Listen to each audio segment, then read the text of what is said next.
In the rugged foothills of Wyoming's Wind River Range, where the land demands as much from its people as the harsh seasons themselves, two souls, scarred by life's cruelties, found a language beyond words and wholeness beyond physical form. When Victoria Mercer stepped off the train at Riverstone Station, her face half hidden beneath a heavy veil and her throat bearing the scars of a tragedy that had silenced her voice forever, she carried nothing but a worn leather trunk and tattered hopes for a future no one else would offer her. Before we jump back in, tell us where you're tuning in from, and if this story touches you, make sure you're subscribed, because tomorrow I've saved something extra special for you. They whispered she was damaged goods, unmarriageable, a burden. But fate had different plans. When Jackson Harmon, a rancher with an empty sleeve where his left arm should have been, offered her a weathered hand and a chance no one else would give, he couldn't see her scarred face behind her veil. But he recognized something in her that others had missed, an unbroken spirit that mirrored his own Wyoming territory, 1878. The westbound train screeched to a halt at Riverstone Station, belching black smoke against a sky so vast and blue it seemed to swallow the mountains whole. Victoria Mercer pressed her gloved hand against the window, heart hammering beneath her high-necked traveling dress. 5 days of endless rocking and clattering from Philadelphia had brought her to this moment, her last chance at a life worth living. At 27, Victoria had resigned herself to spinsterhood back east. The horrific fire that claimed her parents' modest millinery shop 3 years ago had taken more than her family and livelihood. The scars that twisted down the right side of her face and neck had turned familiar faces away in pity or revulsion, and the damage to her throat had stolen her voice, leaving her with only a small slate and chalk to communicate. With dwindling savings and no prospects, the newspaper advertisement had appeared like divine intervention. Seeking bride of good Christian character and domestic abilities, aged 20-35, must be willing to relocate to Wyoming territory, will provide a comfortable home on an established cattle ranch. Reply with description to Garrett Williams, Riverstone, Wyoming territory. Victoria had been honest in her reply, painfully, completely honest. She described her appearance truthfully, explained her inability to speak, detailed her skills at sewing, cooking, and keeping accounts. She included a daguerreotype that showed her unscarred profile, but mentioned clearly that the other side of her face bore significant burn scarring. After weeks with no response, a letter arrived containing train fare and a brief note. "Your honesty is appreciated. Good character is more valuable than perfect appearance. Arrive on September 15th.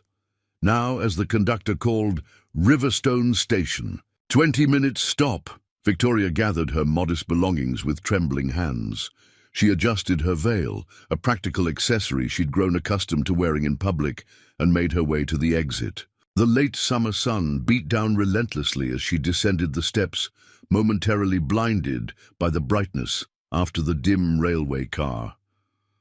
The platform was little more than weathered planks raised above hard-packed earth, with a small clapboard building serving as ticket office and telegraph station. Victoria scanned the sparse crowd for someone who might be Garrett Williams, her heart sinking as she realized no one was approaching her. Miss Mercer. A tall man in a dust-covered suit approached, his expression businesslike. "Frank Dawson. I work for Mr. Williams." Victoria nodded, reaching for the small slate hanging from a cord around her neck. She quickly wrote, "Yes, I am Victoria Mercer. Is Mr. Williams unable to come?" Dawson's eyes flickered briefly to her veil before returning to the slate.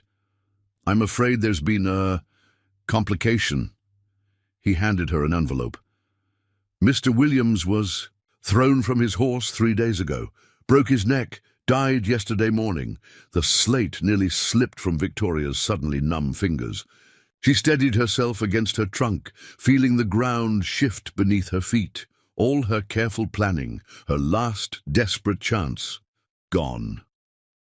"There's money for your return journey," Dawson continued, his tone not unkind but clearly uncomfortable. "The eastbound train comes through tomorrow morning." Victoria stared at the envelope, despair washing over her. There was nothing to return to in Philadelphia. She had sold what little she had left to make this journey. With shaking hands, she wrote, "Is there any work in town? I have nowhere to go." Dawson shifted uncomfortably. "Riverstone's a small place, Miss Mercer. Not much call for—" He hesitated, eyes again darting to her veil. "Well, for someone. With your limitations." Victoria straightened her spine, drawing dignity around herself like armor. She had faced pity before. She had faced rejection. She would face this too. "I see. Thank you for meeting me," she wrote, her chalk nearly breaking with the pressure of her controlled hand. As Dawson tipped his hat and hurried away, clearly relieved to be done with his unpleasant task, Victoria remained standing beside her trunk, the weight of her situation settling over her like a shroud. The other passengers had dispersed, leaving her alone as the train pulled away with a mournful whistle that seemed to echo her despair. "Excuse me, ma'am, but you look like you could use a cup of coffee." The deep voice startled Victoria from her thoughts. A man stood several paces away, tall and broad-shouldered, wearing simple work clothes, a worn leather vest, and dusty boots. His face was striking, strong-jawed with thoughtful eyes beneath a wide-brimmed hat, but what caught Victoria's attention was his empty left sleeve, neatly pinned up at the shoulder. "I apologize for intruding," he continued when she didn't respond. "Name's Jackson Harmon. I run the Double Creek Ranch about 8 miles outside of town." He gestured toward the station building with his right hand. "I couldn't help overhearing. Sounds like you've had your plans upended." Victoria hesitated, then reached for her slate. "Victoria Mercer," she wrote. "Yes, the man I was to marry has died." Jackson Harmon read her slate, his expression shifting to one of understanding rather than pity. "I'm sorry to hear that." He paused, seeming to consider something. "There's a decent cafe across the street. They make a fine apple pie. Perhaps we could talk over coffee before you decide your next move." Victoria studied him cautiously. Years of unwanted stares and whispers had taught her to be wary, but there was something in Jackson Harmon's direct gaze that didn't falter when it met her veiled face. She glanced around the nearly deserted platform, weighing her limited options. "Just coffee," she wrote finally. "Thank you." Jackson nodded, making no move to take her arm or touch her trunk. "Ellis," he called over his shoulder, and a young cowboy who had been loading supplies onto a wagon jogged over. "Miss Mercer's trunk needs looking after while we get some coffee." "Yes, boss," the boy said, touching his hat respectfully to Victoria. Jackson led the way across the dusty street to a small building with a faded sign reading Morgan's Cafe. A bell jingled as they entered the warm space filled with the aroma of coffee and baked goods. Jackson Harmon, a plump woman with silver-streaked hair, called from behind a counter. "Twice in 1 week, the world must be ending." "Afternoon, Betsy," Jackson replied with easy familiarity. "This is Miss Victoria Mercer. She's had a difficult journey and could use some of your coffee and pie." Betsy's keen eyes took in Victoria's veiled face and the slate around her neck. Without comment, "Of course, take your usual table by the window, Jack. I'll bring everything right over." Once seated, Victoria found herself facing the first moment of genuine kindness she'd encountered since leaving Philadelphia. Jackson sat across from her, his single arm resting comfortably on the table between them. Unlike most people, he didn't stare at her veil or affect not notice it. "I imagine you're wondering why a stranger is buying you coffee," he said straightforwardly. "Truth is, Riverstone's a small town. News travels fast, especially on the train platform. I heard enough to gather you're in a difficult position." Victoria appreciated his directness. "I have nowhere to return to," she wrote. "I sold everything to come here."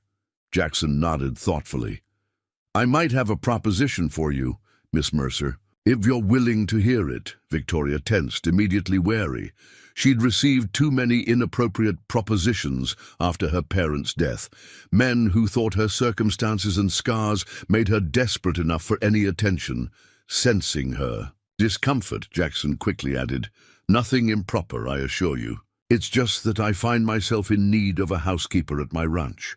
Mrs. Hollister, who's been with me for years, is getting on and could use help. The position would include a private room, meals, and fair wages." Victoria studied him, suspicion warring with desperate hope.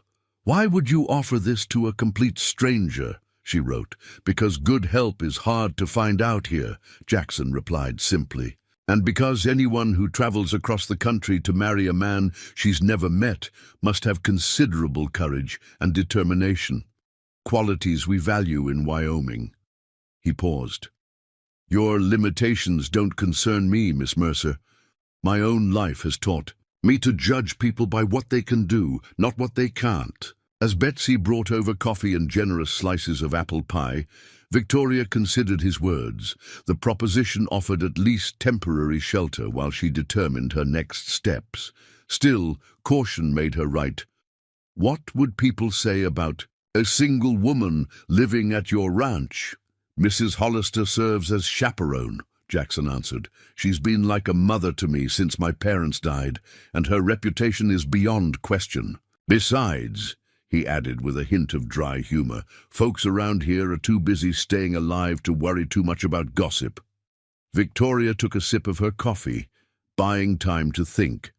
The alternative was using her return ticket to Philadelphia, where nothing awaited her but destitution. At least this offered shelter, food, and honest work while she planned her future. "I would need to know more about the position," she finally wrote. "The specific duties, hours, living arrangements." A smile warmed Jackson's face, transforming his serious expression. "Of course, reasonable questions." He proceeded to outline the responsibilities, assisting Mrs. Hollister with cooking for the ranch hands, keeping the ranch's accounts, managing household supplies, and general domestic duties. Preparing and narrating this story took us a lot of time, so if you are enjoying it, subscribe to our channel. It means a lot to us. Now back to the story. "The ranch house has a small bedroom on the ground floor that would be yours," he explained. "It's simple but comfortable. Sundays would be your day off, though getting to town requires transportation, which we'd provide when possible." As he spoke, Victoria found herself cautiously optimistic. The work sounded manageable, perhaps even satisfying, compared to the uncertain future she had faced as a mail-order bride to an unknown man. "I'll accept your offer, Mr. Harmon," she wrote decisively, "on a trial basis if that suits you." "It does," Jackson replied, offering his hand across the table. "Welcome to Double Creek Ranch, Miss Mercer." As Victoria placed her gloved hand in his weathered one, she couldn't know that this handshake, born of desperation and practical necessity, was the first step on a path neither of them could have imagined, a path that would teach them both that the deepest scars were the ones no one could see, and the most profound communications required no voice at all. The journey to Double Creek Ranch gave Victoria her first real glimpse of the Wyoming territory she'd committed herself to, a land as beautiful as it was unforgiving. Jackson's wagon rumbled across vast expanses of sagebrush flats that stretched toward distant mountains like frozen waves.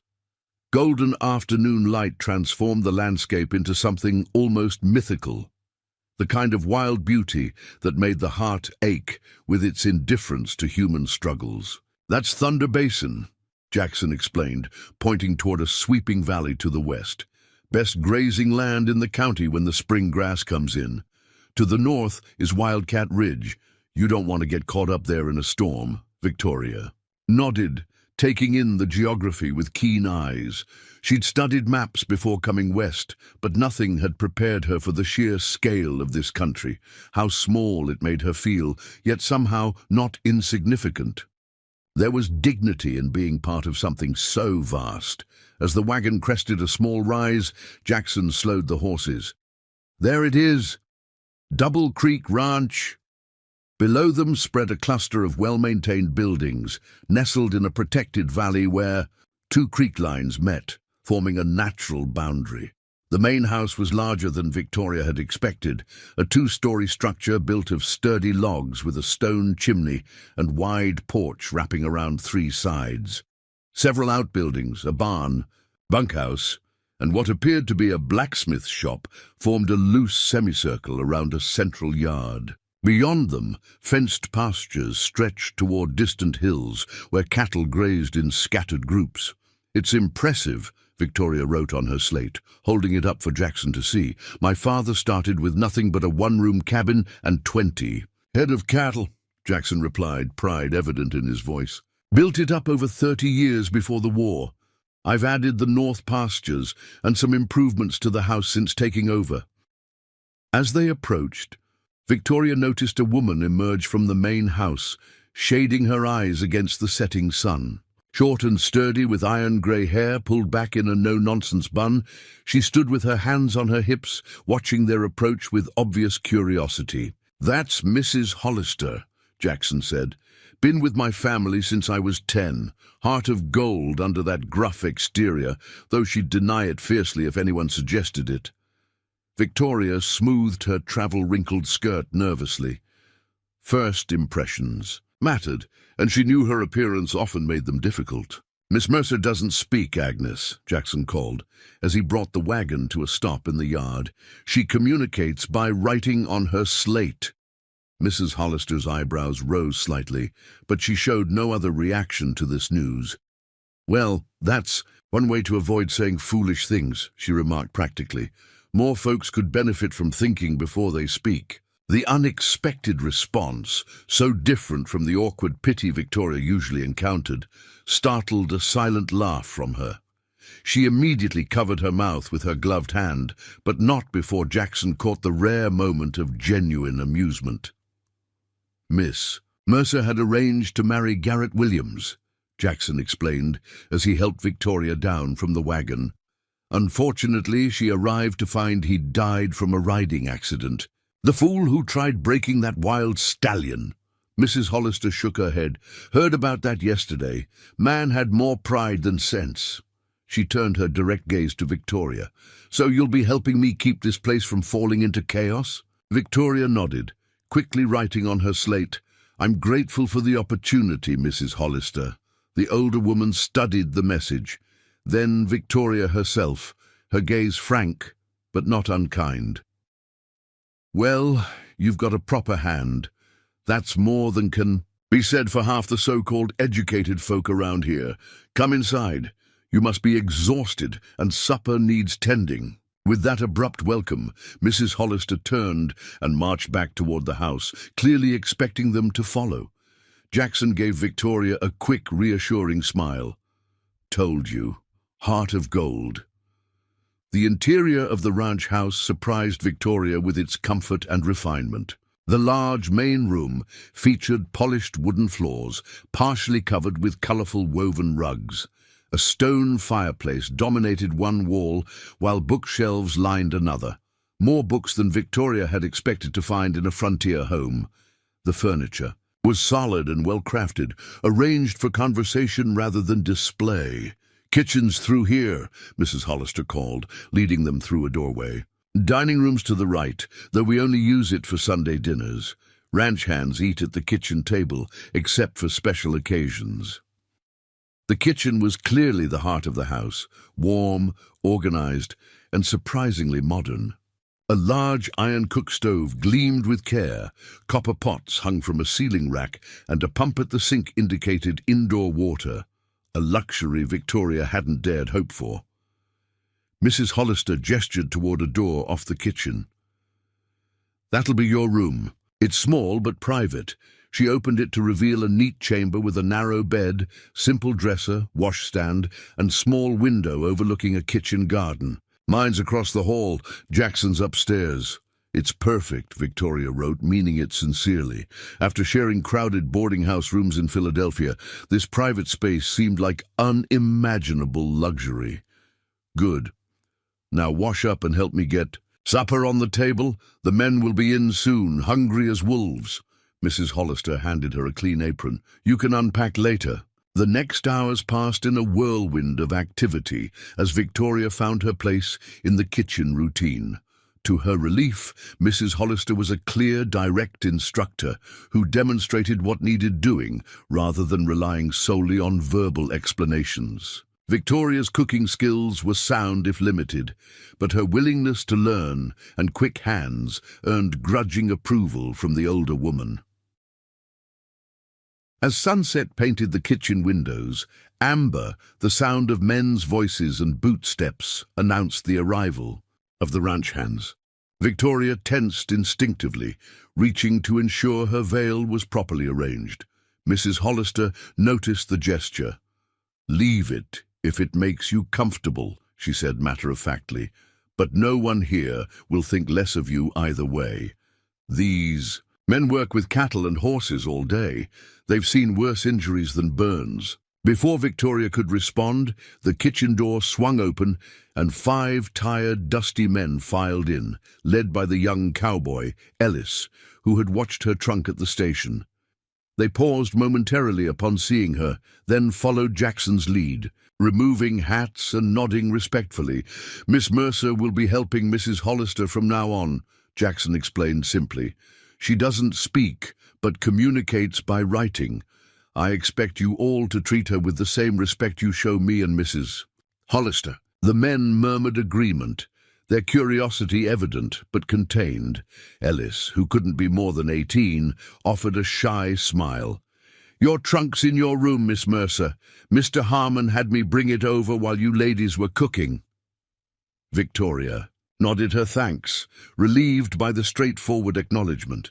As they settled around the large kitchen table, she helped Mrs. Hollister serve a hearty meal of beef stew, cornbread, and stewed apples.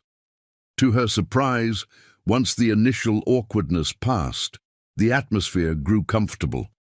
The men discussed the day's work, upcoming tasks, and local news without treating her as an oddity or speaking around her. Jackson sat at the head of the table, contributing to the conversation with the natural authority of a man accustomed to leadership. Victoria observed how the ranch hands respected him without fear, how he managed to direct the conversation so each man had a chance to speak, and how his missing arm seemed forgotten in the competent way he managed everything one-handed.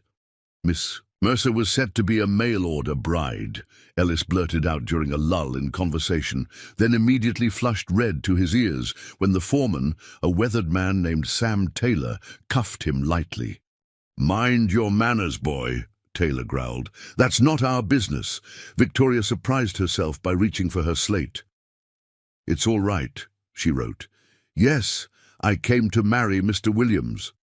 His loss is our gain," Mrs. Hollister declared firmly. "This kitchen's been needing another pair of capable hands." The simple acceptance in her tone eased something tight in Victoria's chest. For the first time since stepping off the train, she felt the faint stirrings of hope that she might find a place here. After the meal, when the men had returned to the bunkhouse and Mrs. Hollister had shown Victoria where everything belonged, in the kitchen, Jackson asked her to join him in the study. The small room off the main living area contained a desk, more bookshelves, and a comfortable chair near the window. "I thought we should discuss your duties more specifically," he explained, taking a seat behind the desk, "and establish a fair wage." Victoria sat across from him, slate ready. She'd expected to be shown to her room to collapse in exhaustion after the day's emotional tumult, but she appreciated Jackson's businesslike approach. "Mrs. Hollister oversees the household," Jackson began. "You'll assist her with cooking, cleaning, and preserving. But I understood from our conversation that you also have experience with bookkeeping." Victoria nodded, writing quickly. "I managed accounts for my parents' millinery shop." "Excellent. I've been handling the ranch books myself, but it's becoming More time-consuming as we expand. He gestured to the ledgers, stacked neatly on one side of the desk. I'd like you to take over record-keeping, correspondence, and supply ordering if you're willing. The request surprised her. Most men she'd encountered assumed her muteness indicated limited intelligence. I would be happy to help, she wrote. I'm good with figures. I suspected as much, Jackson said with a smile. Education seems to run deeper in you than most who come west. He named a monthly wage that was more than fair, adding, plus room and board, of course. Sundays off, though, as I mentioned, getting to town requires transportation, which we can arrange when needed. Victoria accepted with a nod, writing, When would you like me to begin with the accounts? No rush. Take a few days to settle in and learn Mrs. Hollister's ways. We can start with the books next week. Jackson paused, studying her with those direct eyes that seemed to see beyond her veil. I know this isn't what you came west for, Miss Mercer, but I hope you might find some satisfaction here, at least until you determine your next steps. His acknowledgement that this arrangement might be temporary touched Victoria unexpectedly. He wasn't assuming she'd stay forever, grateful for any opportunity. He was offering genuine respect for her autonomy. Thank you, Mr. Harmon, she wrote. For everything, Jackson, he corrected gently. We're not overly formal at Double Creek. Victoria hesitated, then wrote, Victoria, then. Well, Victoria, he said, rising from his chair, I believe Mrs. Hollister would say we've both had enough excitement for one day. Get some rest. Tomorrow will come early enough. Alone in her new room that night, Victoria unpacked her meager belongings, 2 serviceable dresses besides the one she'd travelled in, undergarments, a nightgown, hairbrush, and a small wooden box containing her few treasures.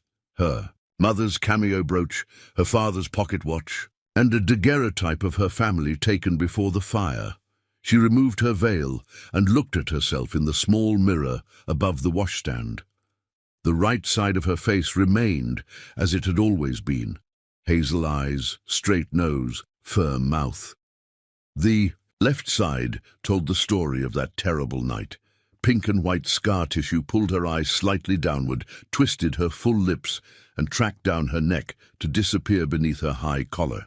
The damage continued across her shoulder and chest, but the worst scars were the invisible ones on her vocal cords, forever silenced by the smoke and heat.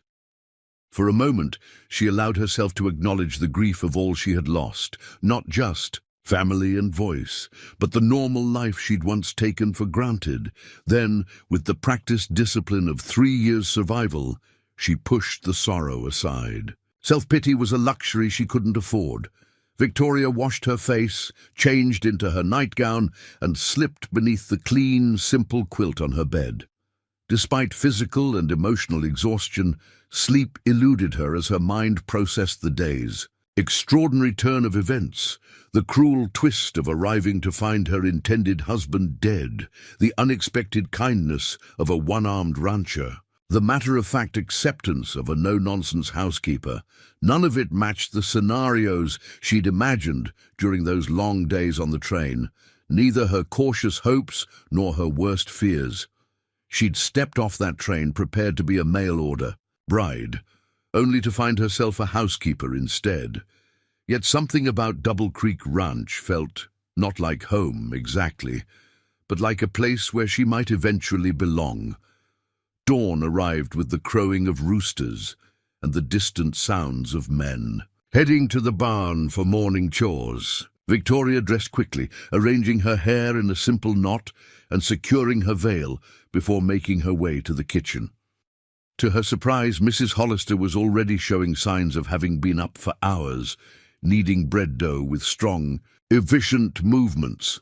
"Good, you're up," the older woman said. "Coffee's hot. Pour yourself a cup, then start on the bacon and eggs. Men need a proper breakfast before riding out." Victoria complied, grateful for clear direction. As they worked side by side preparing the substantial morning meal, Mrs. Hollister offered practical information about the ranch's routines. 6 men total, including Jackson and Ellis, who's more boy than man, but learning quick. Sam Taylor's foreman, been with the Harmons since before Jackson was born. Others are Pete Miller, brothers Jim and Thomas Reed. All decent men, though Jim drinks too much in town on Saturday nights. She handed Victoria a bowl of eggs to crack. Jackson's usually out by sunrise, checking the north pasture, back for breakfast, then working wherever he's needed most. Victoria nodded, taking mental notes of names and routines. She'd learned long ago to observe carefully, to compensate for her inability to ask quick questions. Supplies come from Riverstone once a month, Mrs. Hollister continued. Dry goods, flour, coffee, sugar. We grow most vegetables in the kitchen garden out back. Slaughter our own meat, of course. Preserve everything we can for winter. She glanced at Victoria. Winter comes harsh here, short growing season. You need to be prepared. Victoria wrote on her slate, I'm a quick learner. Mrs. Hollister read it and nodded approvingly. Good. Too many come west thinking it'll be easy. Nothing's easy here, but it's honest work. When the men filed in for breakfast, Victoria was better, prepared for the interaction. She served plates alongside Mrs. Hollister, paying attention to who took their eggs, which way, who preferred more bacon, who wanted coffee strong or weak. These small details would help her establish her place in the household routine. Jackson arrived last, his hair damp from washing up. Morning, he greeted them all, taking his seat at the head of the table. His eyes met Victoria's briefly. Sleep well? She nodded, offering a small smile behind her veil. The simple question, his awareness that her first night in a strange place might have been difficult, touched her. After breakfast, when the men had headed out for the day's work, Mrs. Hollister outlined Victoria's daily tasks, helping prepare 3 meals for hungry men. Cleaning the main rooms of the house, washing laundry on Mondays, baking on Tuesdays, and so on through a weekly schedule that had clearly served the ranch well for years. Jackson says you'll be taking over the books and correspondence, Mrs. Hollister remarked as they washed dishes. Good. The boy tries to manage everything himself, too stubborn to admit one arm makes some things harder. Not that he'd ever complain. Victoria raised an eyebrow in question. Lost it at Antietam, Mrs. Hollister said, understanding the unasked question. He was 19, came home changed, of course. Who wouldn't, but he didn't let it stop him. Her voice held fierce pride. His father had just died. Ranch was struggling. Jackson taught himself to do everything one-handed rather than sell up, hired good men, made this place more successful than it ever was. Victoria absorbed this information, her respect for Jackson Harmon deepening. She wrote on her slate, how did he manage? Determination, stubbornness, and a good dose of that Harmon pride. Mrs. Hollister's expression softened slightly. There were dark days, mind you. Times I worried he might not find his way through the grief and pain. But that boy has iron in his soul. She fixed Victoria with a penetrating look, rather like someone else I'm beginning to know. Before Victoria could respond to this unexpected compliment, Mrs. Hollister briskly changed the subject. Now, let me show you the garden. Those tomatoes won't pick themselves. The days that followed established a rhythm that Victoria found surprisingly comforting. The physical work, cooking, cleaning, gardening, occupied her body while allowing her mind to adjust to her new circumstances. Mrs. Hollister proved to be an exacting but fair teacher, demonstrating tasks once and expecting Victoria to remember them thereafter.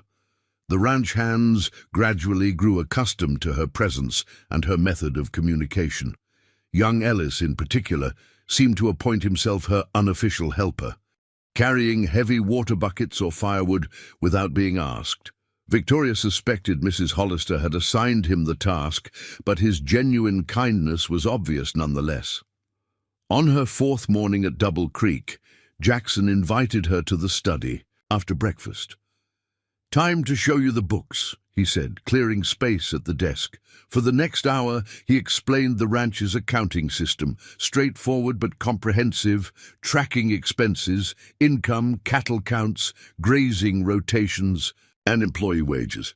Victoria was impressed by the meticulous records, all kept in Jackson's clear, strong handwriting. "I've always believed good management is as important as hard work," he explained, showing her the previous year's profit calculations. "My father was an excellent cattleman, but kept records on scraps of paper. When he died, it took months to sort out the ranch's financial position." Victoria studied the ledgers with growing interest. The operation was more substantial than she'd initially realized. Nearly 2,000 head of cattle, contracts with buyers in Cheyenne and beyond, breeding stock being developed for specific traits, experimental grazing methods tracked across different pastures. "You've built something impressive," she wrote on her slate. Jackson's expression held quiet pride. "Not alone. Every man who works here has contributed to what we've become." He paused. "That's why I'd like you to interview each of them about their observations of the herds, pasture conditions, and equipment needs. The men see things I might miss, but they don't always think to report details." Victoria's surprise must have shown in her eyes, because Jackson added, "Your slate makes people think before they speak. I've noticed how carefully the men choose their words when answering you." A smile touched his eyes. "It's proving good for discipline.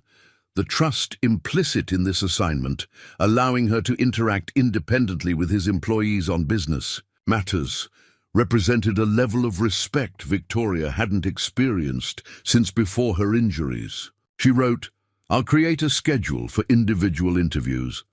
"Excellent." Jackson gathered some papers from the desk.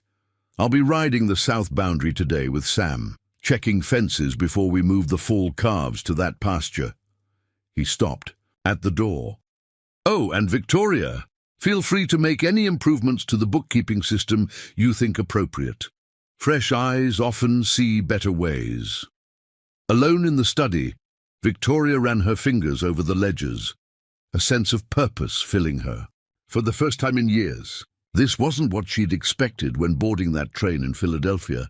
It was, in many ways, more meaningful than the marriage she'd sought. Here was work that mattered, that used her mind, that respected her abilities rather than focusing on her limitations. Looking out the study window at the vastness of Double Creek Ranch spread before her, Victoria felt something unfamiliar settle in her chest. Not quite belonging, not yet, but perhaps it's beginning. 3 weeks at Double Creek. Ranch transformed Victoria in ways she hadn't anticipated. Her hands, once soft from indoor work, now bore calluses from garden tools and laundry scrubbing. Her pale Philadelphia complexion had gained color from Wyoming's relentless sun during hours tending the kitchen garden.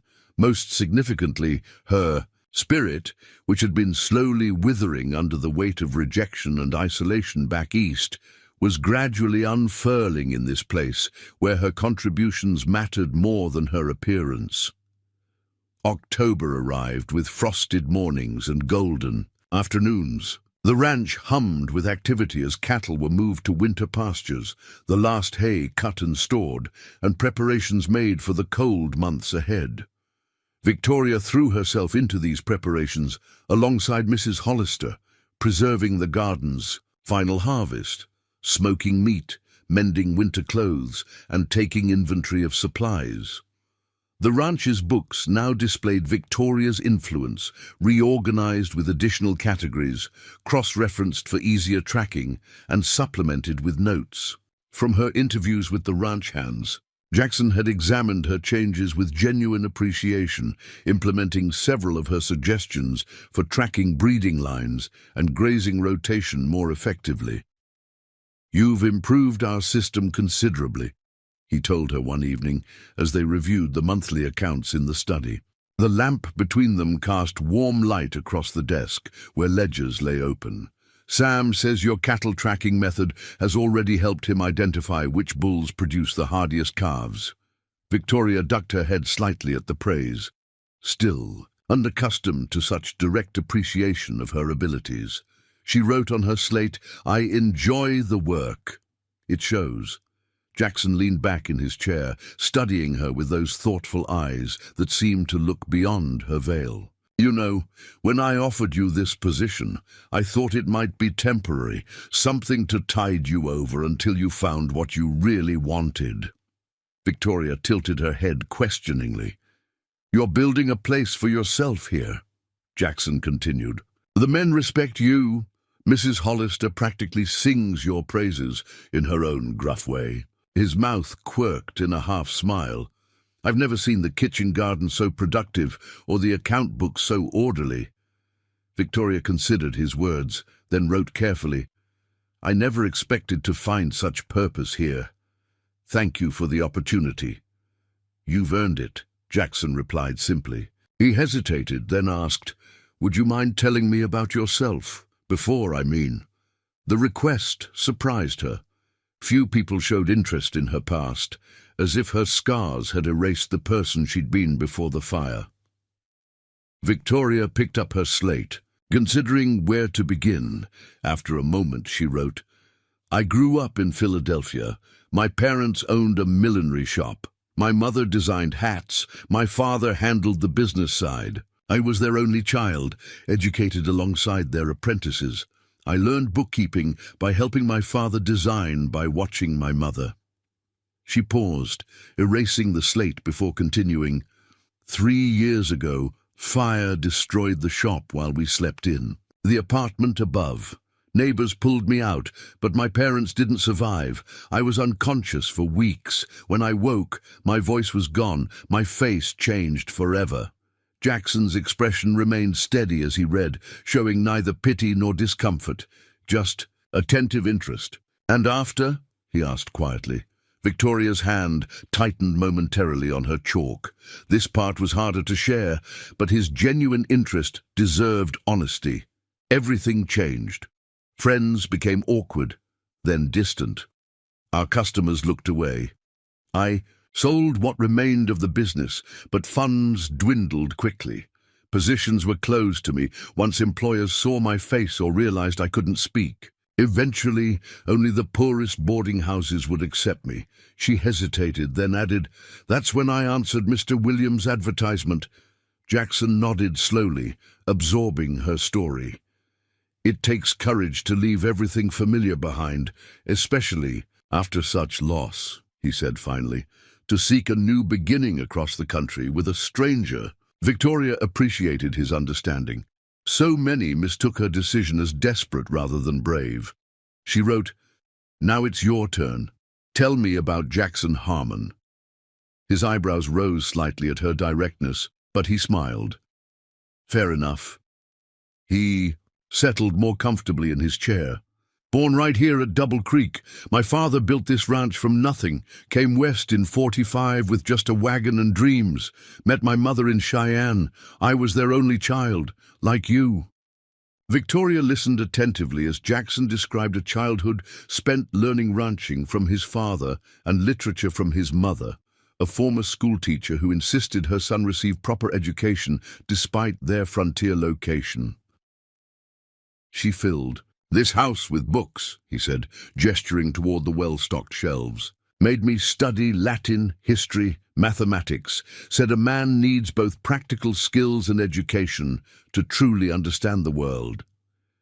His expression softened with memory. "She died when I was 15. Pneumonia.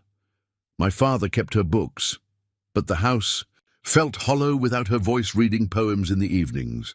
Victoria nodded in understanding, the parallel loss creating an unexpected connection between them. "When the war came, I enlisted despite my father's objections. He needed me here, but I was young, full of patriotic fervor." Jackson's gaze turned, distant. 2 years later, I returned with one arm and nightmares that I still visit occasionally. Found my father struggling to keep the ranch going with most able-bodied men away fighting. He flexed his remaining hand absently.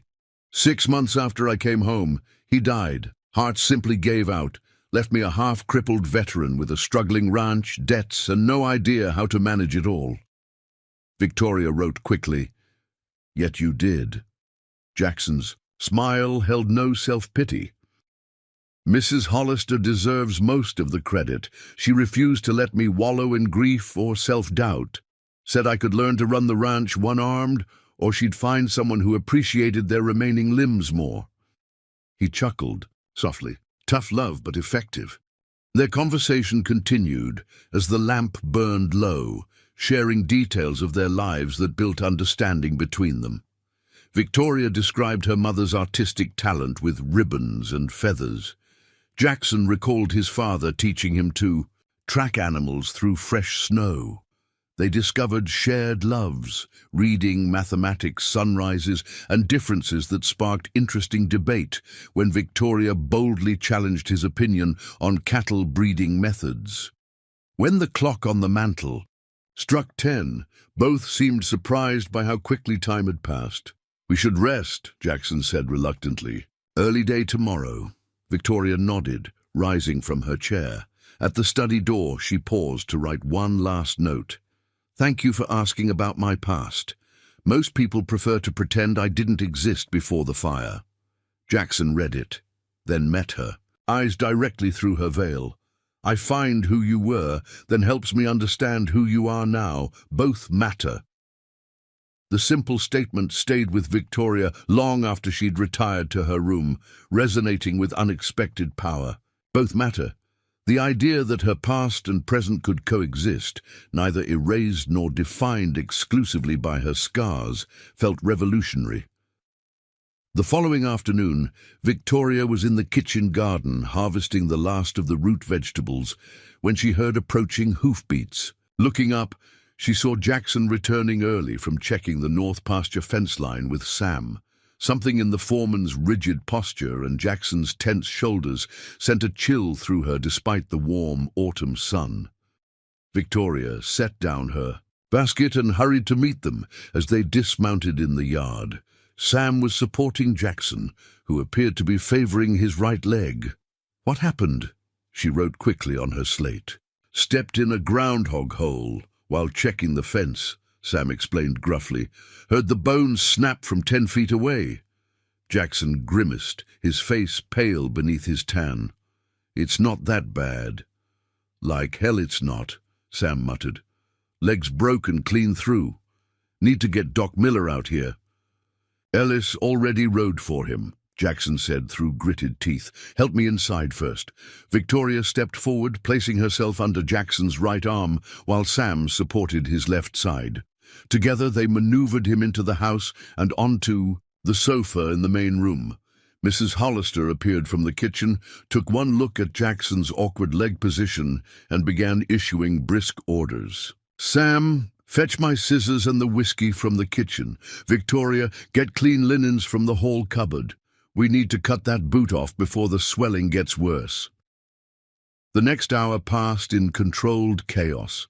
Mrs. Hollister cut away Jackson's boot and pant leg to reveal an already swelling shin with an unnatural angle that made Victoria's stomach turn. Jackson endured their ministrations stoically, accepting 2 fingers of whiskey, but remaining clear-headed and composed despite what must have been excruciating pain. Dr. Miller arrived by mid-afternoon, his weathered face creasing with concern. As he examined the break, "Clean fracture of the tibia," he announced, after gentle probing that left Jackson white-lipped. "Needs to be set properly and immobilized for at least 6 weeks. Victoria hovered nearby as the doctor prepared to set the bone, offering Jackson a wooden spoon to bite down on. To everyone's surprise, Jackson reached for her hand instead, gripping it tightly as Dr. Miller manipulated the broken bone back into alignment with a sickening sound. Jackson's hand nearly crushed hers, but he made no sound beyond a sharp intake of breath. "Good man," Dr. Miller murmured, efficiently splinting and wrapping the leg. "Now, absolute rest for at least 2 weeks. No weight on it whatsoever. After that, crutches only, and limited movement for another month." Jackson's jaw tightened. That's impossible. We're preparing for winter, moving the last herds, building the new storage shed. And all that will have to continue without you. On horseback, Dr. Miller replied firmly, unless you want to risk permanent damage or infection. He glanced at Victoria and Mrs. Hollister. Make sure he follows orders. He's a terrible patient. After the doctor left with Sam to show him out, Mrs. Hollister went to prepare a pain tincture, leaving Victoria alone with Jackson. His face showed frustrated resignation as he looked down at his splintered leg. First my arm, now this, he said with a bitter laugh. Soon I'll have no useful limbs left. Victoria frowned behind her veil, then wrote firmly on her slate. Self-pity doesn't suit you. Jackson looked startled, then chagrined. You're right, forgive me. She erased and wrote again. Nothing to forgive. But the ranch won't fall apart without you on horseback for a few weeks. It might, he sighed. There's so much to coordinate before winter sets in. Victoria considered for a moment, then wrote decisively. You can direct operations from here. Sam knows the land. The men respect him. I can act as your eyes, reporting conditions, carrying instructions. Jackson studied her words, then her determined posture. You've never ridden the pastures, she wrote quickly. I can learn. Ellis can teach me. It's a rough country, Jackson warned. Victoria's response was immediate. So is life. We adapt. Something shifted in Jackson's expression. Respect mingled with something warmer. He reached for her hand again, holding it gently this time. Thank you, he said simply. The following weeks transformed Double Creek Ranch's operations. With Jackson confined to the house, Victoria became his liaison to the outside work. Each morning, she rode out with Sam or one of the other hands, learning the ranch boundaries, checking cattle, delivering Jackson's instructions, and returning with reports and questions. Her first attempts at horsemanship were awkward. Philadelphia had offered little opportunity for riding, but Ellis proved a patient teacher, and Victoria's determination compensated for her inexperience. By the end of the first week, she could manage a steady trot around the property. By the second, she was accompanying Sam on longer rides to the outlying pastures. Inside the house, they established new routines. Jackson initially resisted being moved downstairs to the small guest room off the main living area, but practical necessity overruled his pride. Each evening, Victoria would bring the account books to his room, sitting beside his bed as they reviewed the day's operations and planned the next day's tasks. These quiet evening sessions gradually evolved beyond ranch business. Jackson began asking Victoria to read to him from his mother's beloved books, poetry, history, philosophy, taking pleasure in hearing the words even if the voice speaking them wasn't her own. Victoria found unexpected joy in giving voice to these texts through her written words, occasionally adding her own observations that sparked spirited discussions. One evening, as Victoria was reading from Emerson's essays, Jackson interrupted with an unexpected question. Do you ever miss your voice, truly hearing yourself speak aloud? Victoria lowered the book, considered the question, then wrote thoughtfully, every day, especially when I want to call out a warning or express something quickly. But the greatest loss is singing. I love to sing. Jackson nodded, his expression contemplative. I miss using two hands to play the violin. My mother taught me as a boy. He gestured toward a case on the high bookshelf that Victoria had never noticed before. Some losses stay with you. Victoria wrote, yet we find new ways, different beauties. Such as? Jackson asked. She thought for a moment, then wrote, I notice visual details more intensely now. Since I can't exclaim about them, I observe more carefully. The particular blue of the morning sky here, so different from Philadelphia, the way light catches on dew-covered grass, the subtle differences in cattle markings that others miss. Jackson smiled. I've noticed that about you, how carefully you see the world. He shifted slightly, adjusting his splinted leg. For me, it's tough. After losing my arm, I discovered my remaining hand became more sensitive. I can feel differences in cattle hide that tell me about their health, sense weather changes in how the rains feel against my palm. This exchange, the honest acknowledgement of both loss and adaptation, created a new intimacy between them. Neither pitied the other, yet both understood the daily reality of navigating a world designed for wholeness they no longer possessed. As October gave way to November, bringing the first light snowfall and bitter winds, the ranch settled into winter rhythms. Cattle were now contained in sheltered pastures near the main buildings. Daily chores focused on feeding and maintenance rather than range riding, and evenings lengthened with the early darkness. Jackson graduated to crutches, his frustration at limited mobility tempered by steady improvement. Victoria continued managing the books and correspondence, but resumed more household duties as outdoor work decreased. Their evening sessions moved from Jackson's bedroom to the main living area, where a fire burned continuously against the growing cold. One such evening, with Mrs. Hollister already retired and snow falling softly outside, Jackson set aside the breeding charts they'd been reviewing to ask Victoria an unexpected question. "Why did you continue wearing your veil? Here, I mean." After the first days, Victoria stilled, surprised by the directness of his query. No one at Double Creek had mentioned her veil since her arrival. They'd simply accepted it as part of her, like her slate and chalk. She considered her answer carefully before writing, "Habit, partly. Protection, mostly. Not for me, but for others. People find my scars difficult to look at. It simplifies interactions." Jackson's expression remained thoughtful, free of judgment. "Do the scars pain you still?" She shook her head, writing, "Only in extreme cold or heat.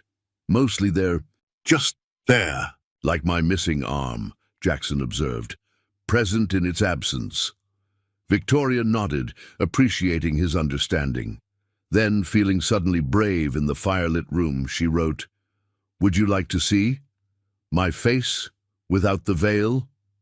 Jackson's eyes widened slightly, recognizing the significance of her offer. "Only if you're comfortable," he said quietly. "But yes, I would." With slightly trembling fingers, Victoria untied the ribbons securing her veil and slowly lifted it away. She resisted the urge to turn her scarred side from his view or raise a hand to cover the worst damage. Instead, she faced him directly, allowing him to see her fully for the first time. Jackson studied her face without flinching or looking away. His gaze moved carefully over her features, the unmarred right side, with its clear hazel eye and smooth skin. The scarred left with its web of pink and white tissue pulling her eye and mouth slightly downward. Victoria held herself perfectly still, hardly breathing as she waited for the reaction she'd seen too many times, the quick glance away, the careful rearrangement of features to hide discomfort or disgust. Instead, Jackson simply said, "Thank you for showing me." The words were simple, but his tone held such genuine appreciation that Victoria felt unexpected tears prick her eyes. Not pity in his voice, respect for her trust, and perhaps something more. "Your scars tell a story of survival," Jackson continued softly. "They're part of you, but they don't define you any more than my empty sleeve defines me." He held her gaze steadily. "In fact, I find them rather beautiful in their own way." Victoria blinked rapidly, emotions threatening to overwhelm her. She reached for her slate with unsteady hands, writing just 2 words, "Thank you." Jackson nodded, understanding all she couldn't express. Neither spoke for several minutes, the crackling fire and ticking clock the only sounds in the room. Something had shifted between them, a barrier lowered, a trust deepened. Finally, Jackson broke the comfortable silence. "It's getting late. We both should rest." Victoria nodded, replacing her veil more from habit than necessity. As she gathered her slate and prepared to rise, Jackson reached for her hand. "Victoria," he said, her name soft on his lips. "I'm glad. Fate brought you to Double Creek, even through such a difficult path." She squeezed his hand in response, a gesture more eloquent than any words she might have written. As she made her way to her room that night, Victoria realized that despite the silence of her voice, she was, perhaps for the first time since the fire, truly being heard. December transformed Wyoming into a realm of white and gray, the familiar landscape of Double Creek Ranch, disappearing beneath deep snow and biting wind. The harsh winter months brought the ranch household closer together physically. Daily activities centered around the main house, bunkhouse and barn, with only necessary journeys to check on cattle in the sheltered pastures. Victoria had never experienced such isolation. In Philadelphia, even in her darkest days after the fire, streets remained navigable, stores open, other humans within calling distance. Here, snowstorms could cut them off completely for days. The nearest neighbor 5 miles away, town an impossible 8-mile journey during the worst weather. Yet strangely, she found herself less lonely than she'd been in the crowded eastern city. The ranch formed its own small, self-contained community. Evenings brought shared meals, card games, music from Jim Reed's harmonica, and stories exchanged around the fire. Without the constant presence of strangers to judge her appearance or communication methods, Victoria found herself relaxing, even occasionally leaving her veil off inside the house, though never when all the ranch hands were present. Jackson's leg was healing well. He'd graduated from crutches to a sturdy walking stick, his natural determination speeding his recovery despite Dr. Miller's warnings about doing too much too quickly. The forced inactivity had been difficult for him, but it had also provided unexpected opportunities, more time for reading, for teaching Victoria about cattle breeding theories, for planning spring improvements to the ranch. 4 days before Christmas, a break in the weather allowed Sam and Ellis to make the journey to Riverstone for mail and supplies. They returned late afternoon with saddlebags full of letters, parcels, and news from town. "Stagecoach finally got through from Cheyenne," Sam reported as they gathered in the kitchen, snow melting from his coat and hat. "Brought the mail that's been piling up for weeks." Mrs. Hollister sorted through the stack efficiently, passing out envelopes to their recipients. Jackson received several business correspondences and a thick letter from his mother's sister in Boston. Victoria was surprised when Mrs. Hollister handed her an envelope addressed in unfamiliar handwriting. "All the way from Philadelphia," Mrs. Hollister noted. "Someone found you." Victoria examined the envelope with trepidation. Few people from her past had maintained contact after the fire. Opening it carefully, she discovered a brief letter from Mrs. Bedford, wife of her father's former business partner, expressing belated condolences about Garrett Williams' death. News had apparently reached Philadelphia through mutual acquaintances. The letter continued with gossip about Philadelphia society and concluded with an unexpected proposal. Mrs. Bedford's brother owned a glove-making shop in Boston and needed someone with bookkeeping experience. If Victoria wished to return east, Mrs. Bedford would help arrange the position. "Good news?" Jackson asked, noticing her prolonged silence. Victoria hesitated, then handed him the letter. He read it quickly, his expression carefully neutral. "An opportunity," he said, returning it to her. "When would you need to decide?" She wrote on her slate, "She asks for a reply by spring, when travel would be easier." Jackson nodded, his eyes revealing nothing of his thoughts. A sensible time frame. Before Victoria could respond, Ellis burst into the kitchen, his young face flushed with excitement. "There's a man coming up the drive, single rider on a bay horse." Jackson frowned. "In this weather? Must be important." They moved to the windows, watching as the rider approached, a well-dressed man in an expensive coat, his horse-quality stock despite its exhausted appearance. As he drew closer, Victoria felt an inexplicable tension tighten her shoulders. "That's Lawrence Preston," Mrs. Hollister said, surprise evident in her voice. "Owns the big spread east of here, the Diamond P. What's he doing out in this weather?" Jackson's expression hardened almost imperceptibly. "Sam, see his horse. Victoria, would you ask Mrs. Hollister to prepare coffee? I'll meet him at the door."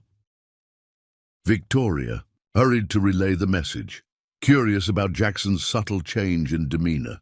By the time she returned to the main room, Preston had been welcomed inside and was warming himself by the fire, his expensive gloves and hat placed carefully on a side table.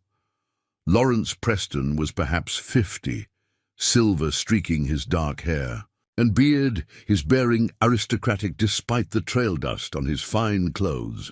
His sharp eyes took in every detail of the room, lingering briefly on Victoria as she entered. Something in his assessing gaze made her reach instinctively to ensure her veil was properly arranged. "Miss Mercer, may I present Lawrence Preston of the Diamond P Ranch," Jackson said formally. "Mr. Preston, Miss Victoria Mercer, who manages our household and accounts." Preston bowed slightly. "Miss Mercer, your reputation precedes you." Victoria tilted her head questioningly, reaching for her slate. "Small communities breed abundant gossip," Preston explained, with a smile that didn't quite reach his eyes. "Word travels about a mysterious veiled woman with excellent business acumen who's transformed Double Creek's operations." Victoria wrote quickly, "You exaggerate, sir. I merely assist Mr. Harmon." "Modesty as well as intelligence," Preston remarked, turning to Jackson. "Rare qualities these days, wouldn't you agree?" Jackson's smile was polite but reserved. "Did you brave this weather just to meet my housekeeper, Lawrence, or is there another purpose to your visit?" Preston chuckled, settling into a chair as Mrs. Hollister arrived with coffee. "Direct as always, Harmon. Very well. I've come with a proposition, one that could benefit us both considerably." As Mrs. Hollister served coffee and then discreetly withdrew, Preston outlined his proposal. The railroad was considering extending a spur line that would pass near both their properties, making cattle shipping significantly easier and more profitable. However, they needed guaranteed volume to justify the investment. "If we combine our herds for shipping purposes, we'd provide precisely the numbers they require," Preston explained. "The railroad would build a loading station just 3 miles from your northern boundary." Jackson considered this thoughtfully. "It would certainly reduce our drive time to the Cheyenne yards." "Precisely."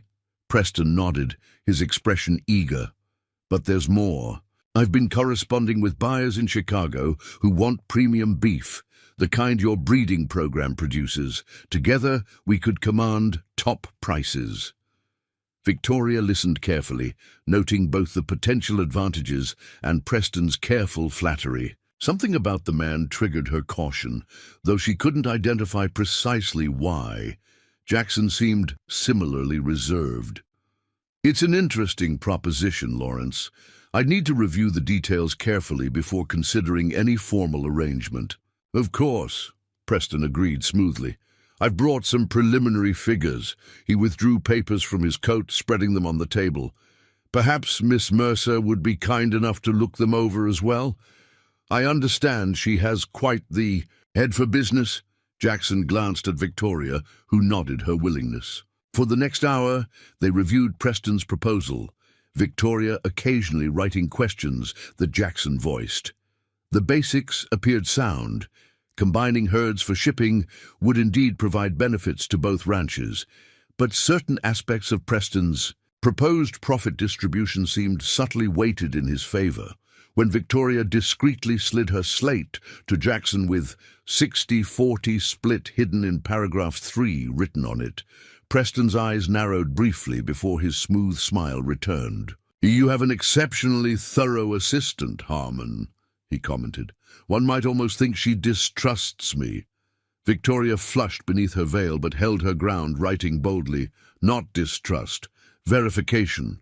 Jackson suppressed a smile. Miss Mercer is quite right to verify all details. It's why I value her assistance. He gathered the papers. I'll need time to consider this properly, Lawrence. Perhaps after the new year. Preston appeared disappointed, but acquiesced gracefully. With weather worsening, Jackson invited him to stay overnight, an offer Preston accepted with apparent gratitude. Victoria arranged the guest room, while Mrs. Hollister prepared an elaborate dinner, the household extending its best hospitality despite the unexpected visitor. During dinner, joined by Sam as foreman, the conversation flowed easily enough, though. Victoria noticed how Preston dominated the discussion, speaking of his connections in Cheyenne and Denver, his prize-winning horses, his plans for expanding the Diamond P. Jackson listened more than he spoke, offering thoughtful comments when appropriate, but never attempting to match Preston's self-promotion. It was only when Preston asked about Jackson's wartime experience that a subtle tension entered the conversation. "The 6th Wisconsin, wasn't it?" Preston inquired, sipping his wine. "You must have seen significant action." "Some," Jackson replied simply. "I had business interests that kept me from enlisting," Preston continued, "but I followed the campaigns closely. Terrible business at Antietam, where you were wounded, as I recall." Jackson nodded, his expression controlled. "Many good men died there, indeed." Preston's gaze shifted to Jackson's empty sleeve. "A significant sacrifice. Makes running a ranch rather challenging, I would imagine." Before Jackson could respond, Victoria surprised everyone, including herself, by tapping her spoon sharply against her water glass. All eyes turned to her as she wrote firmly on her slate, "Mr. Harmon's ranch runs more efficiently than most, with fully staffed owners." A moment of startled silence followed before Sam let out a short bark of laughter. "The lady's right about that," he agreed, raising his glass in Victoria's direction. Jackson's expression remained composed, but gratitude flickered in his eyes, as he smoothly changed the subject to spring cattle prices, allowing Preston no opportunity to continue his thinly veiled condescension. Later that night, after everyone had retired, Victoria found herself unable to sleep, Preston's presence in the house creating an inexplicable unease. Wrapping a shawl around her nightdress, she slipped quietly to the kitchen for a cup of tea, surprised to find Jackson already there, staring into a cup of something stronger than tea. He looked up as she entered, offering a tired smile. "Couldn't sleep either." Victoria shook her head, reaching for her slate that always hung near the kitchen door. "Our guest makes the house feel strange." "Lawrence Preston has that effect," Jackson agreed dryly. "He fills every room he enters, doesn't he? All grand plans and important connections." Victoria hesitated, then wrote, "He was deliberately unkind about your arm." "Ah, that." Jackson shrugged, slightly. "Lawrence has always measured men by what he considers strength. He sees my missing arm as a weakness, a competitive advantage for him." She frowned, writing quickly, "There's nothing weak about you." The simple declaration brought warmth to Jackson's tired eyes. "Thank you for defending me at dinner. It wasn't necessary, but I appreciated it nonetheless." Victoria sat across from him, writing thoughtfully. "His business proposal seems designed to benefit him more than you. Noticed that too, did you?" Jackson smiled. "Yes, Lawrence's partnerships typically serve Lawrence best. Still, the railroad connection could be valuable if we negotiate better terms." She nodded agreement, then wrote a question that had been bothering her. "How did he know about me? My reputation, as he called it." Jackson's expression darkened slightly. "Lawrence makes it his business to know everything happening in the county. Information is power to men like him." He took another sip from his cup. "What concerns me is his interest in you specifically." Victoria tilted her head questioningly. "Lawrence Preston collects valuable things. Jackson explained carefully.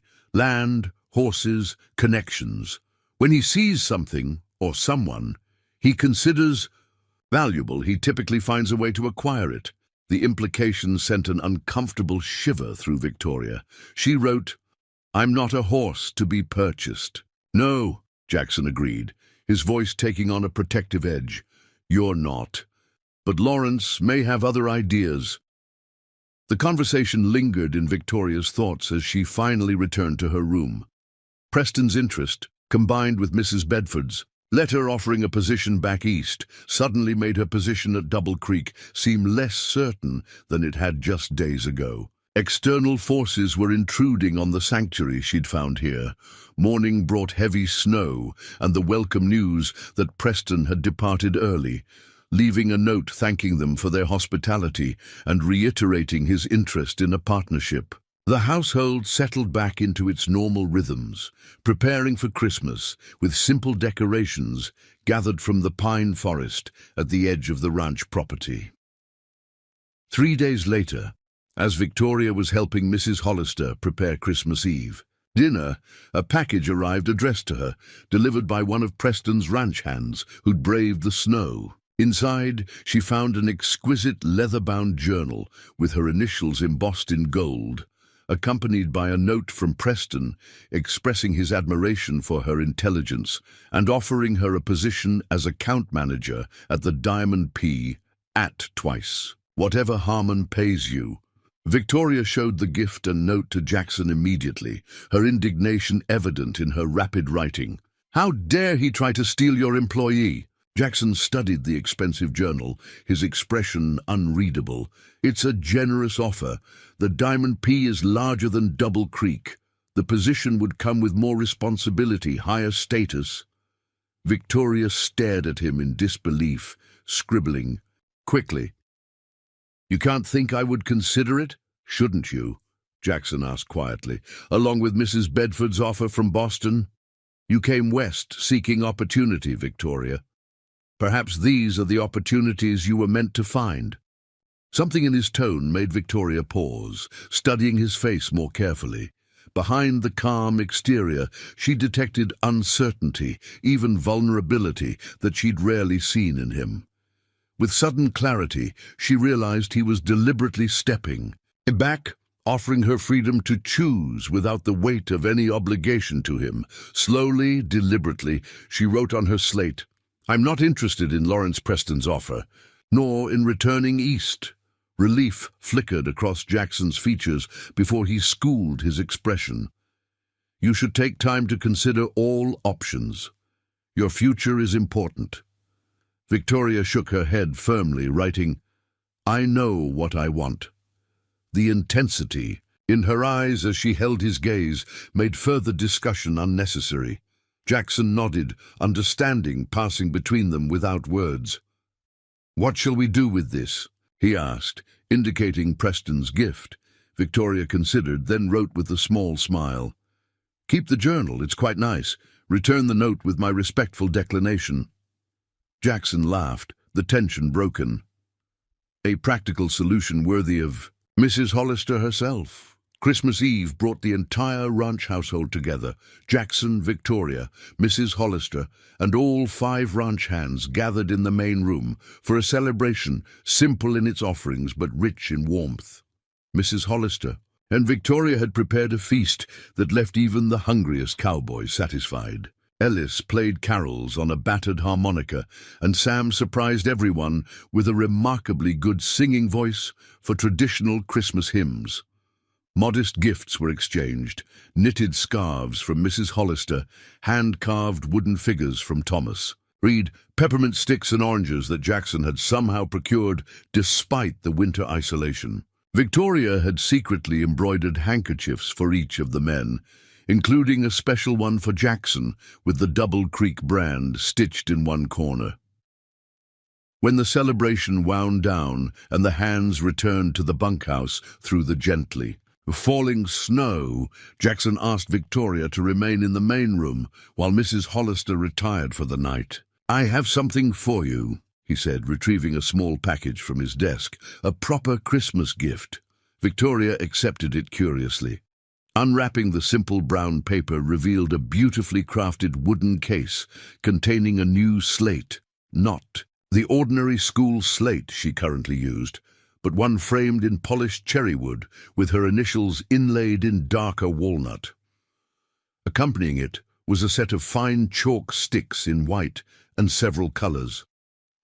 "I noticed your current slate is wearing thin," Jackson explained as she ran her fingers over the smooth surface. "Sam helped with the woodwork, but the design is mine." Deeply touched, Victoria immediately used the new slate to write, "It's beautiful. Thank you." Then, after a moment's hesitation, she added, "I have something else for you too." Jackson watched, curiously, as she slipped from the room, returning moments later with a carefully wrapped package. Inside, he found a leather-bound book, but unlike Preston's showy gift, this one was clearly handmade, its pages filled with Victoria's neat handwriting. "What's this?" he asked, turning the pages carefully. Victoria wrote on her new slate, "Your mother's recipes. Mrs. Hollister has been reciting them to me for weeks. I've recorded them all, along with her notes about your favorites as a child." Jackson stared at the book, then at Victoria, genuine emotion washing across his features. "This is—" he began, then stopped, collecting himself. "No one has done anything like this for me since she died. How did you know?" Victoria wrote, "You mentioned missing her voice reading poetry. I thought perhaps her recipes were another way her voice remained with you." The simple insight into something Jackson had never explicitly stated revealed how deeply Victoria had come to understand him. For a long moment he said nothing, just holding the book as if it contained something far more precious than recipes. When he finally looked up, the firelight reflected the moisture in his eyes. "Thank you, Victoria. This means more than I can express." In the quiet Christmas Eve stillness, with snow falling gently outside and firelight casting golden shadows across the room, something shifted between them, moving beyond friendship, beyond mutual respect, into territory neither had dared acknowledge before. Yet even as Victoria's heart responded to the warmth in Jackson's eyes, a shadow of doubt flickered at the edges of her mind. Lawrence Preston's intrusion and Mrs. Bedford's letter had unsettled her more than she wanted to admit, reminding her of the world beyond Double Creek's boundaries, a world that had been consistently unkind to people like her and Jackson, marked by visible differences that society judged as deficiencies. Could they truly build something lasting in the face of such external pressures? Or was their connection merely the product of isolation, destined to wither when confronted with the harsher realities beyond their winter sanctuary? As if sensing her thoughts, Jackson reached across the space between them, taking her hand in his. "Merry Christmas, Victoria," he said simply, his touch anchoring her to the present moment, to the warmth they'd found together despite all odds. "Merry Christmas, Jackson," she wrote on her slate, choosing to set aside her doubts, at least for tonight. January brought bitter cold that transformed the Wyoming landscape into a realm of blinding white and crystalline blue. Days shortened to brief interludes of pale sunlight between long firelit evenings, where the Double Creek household gathered close for warmth and companionship. Victoria found herself cherishing these winter-bound weeks despite their isolation, or perhaps because of it. Within the ranch's sheltered confines, she had discovered acceptance she'd never found in Philadelphia's crowded streets. The new year also brought subtle shifts in her relationship with Jackson.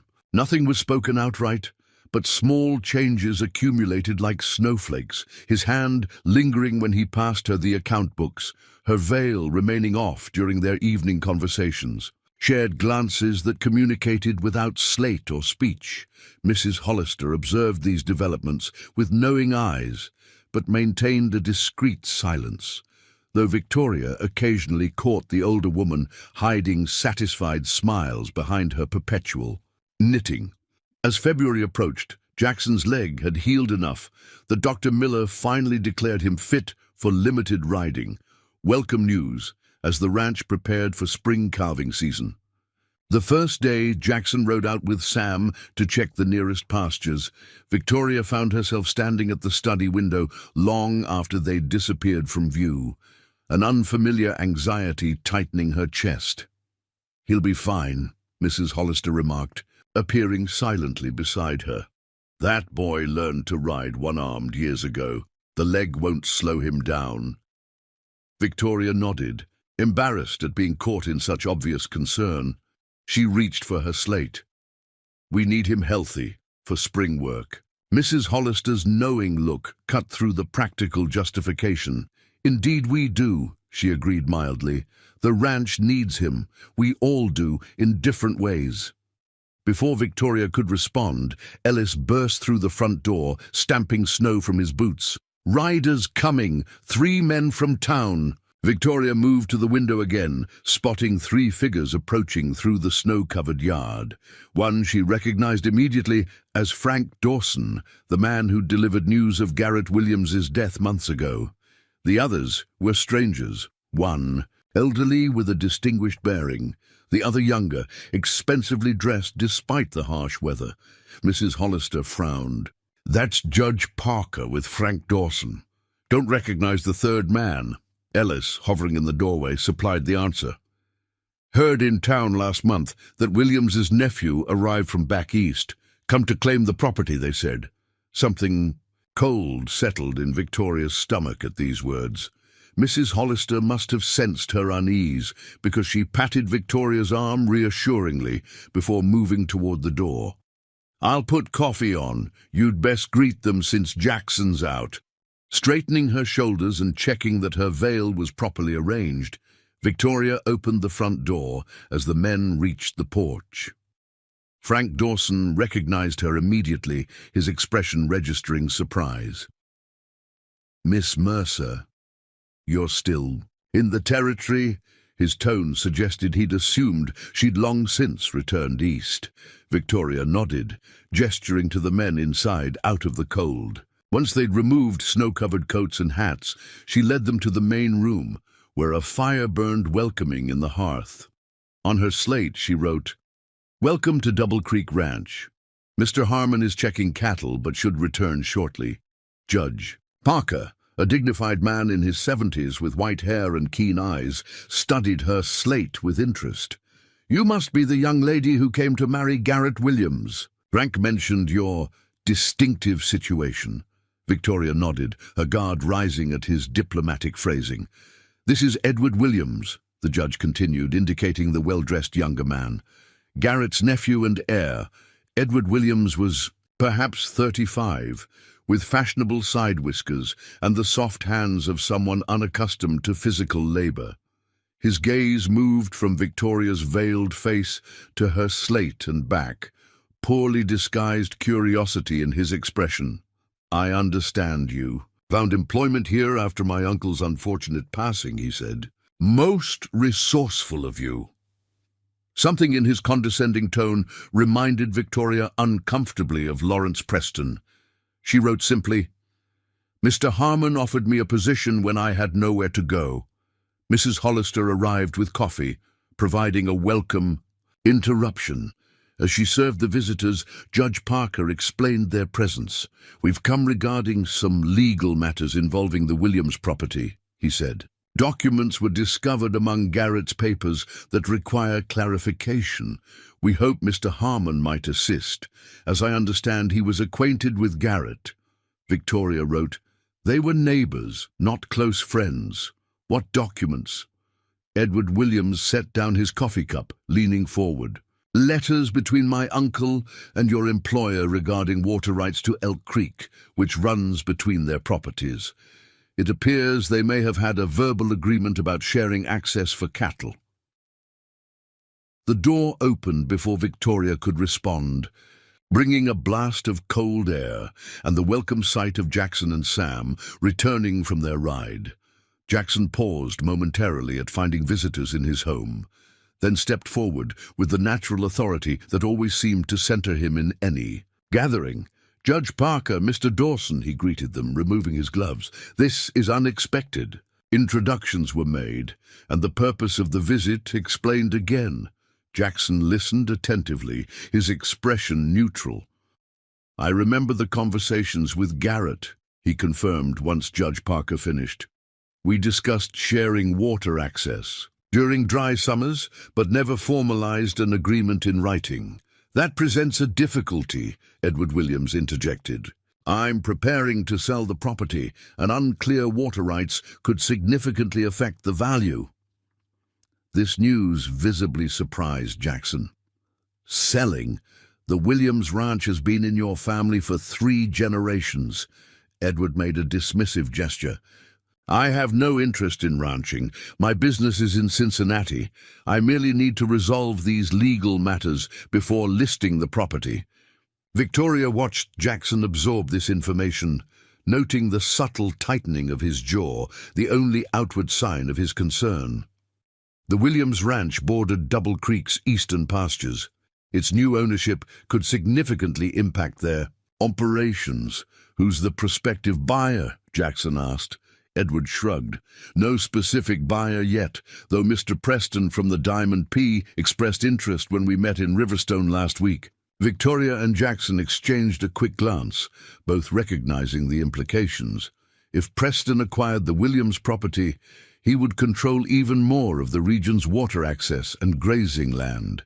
"I see," Jackson said carefully. "Well, regarding the water rights, I believe Garrett and I both understood that Elk Creek would remain accessible to both properties, regardless of ownership. That was the spirit of our discussion, if not the legal letter." Judge Parker nodded thoughtfully. "Without written documentation, it becomes your word against competing interests.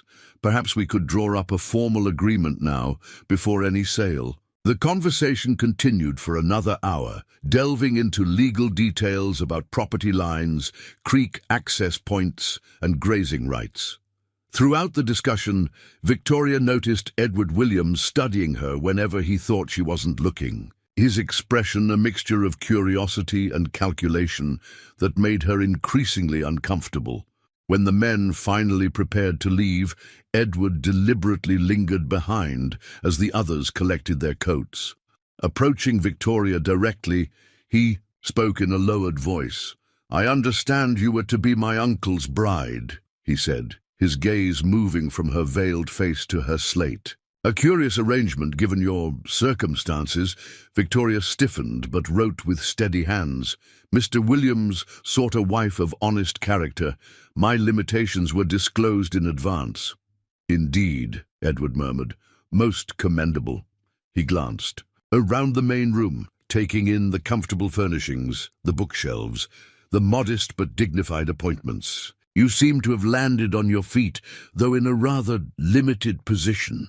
Victoria felt heat rise in her cheeks at his insinuation. Before she could respond, Jackson appeared beside her, his presence solid and reassuring. "Miss Mercer is invaluable to Double Creek," he said, his tone pleasant but firm. "We consider ourselves fortunate that circumstances brought her to us." Edward's gaze shifted between them, a knowing smile touching his lips. "I see. Most fortunate indeed." He donned his hat with a slight bow. "Perhaps we'll speak again before I complete the sale. Good day to you both." As the riders disappeared down the snow-covered drive, Victoria turned to Jackson, her slate filled with urgent questions. "Preston buying the Williams Ranch? What would that mean for Double Creek?" Jackson's expression was grim.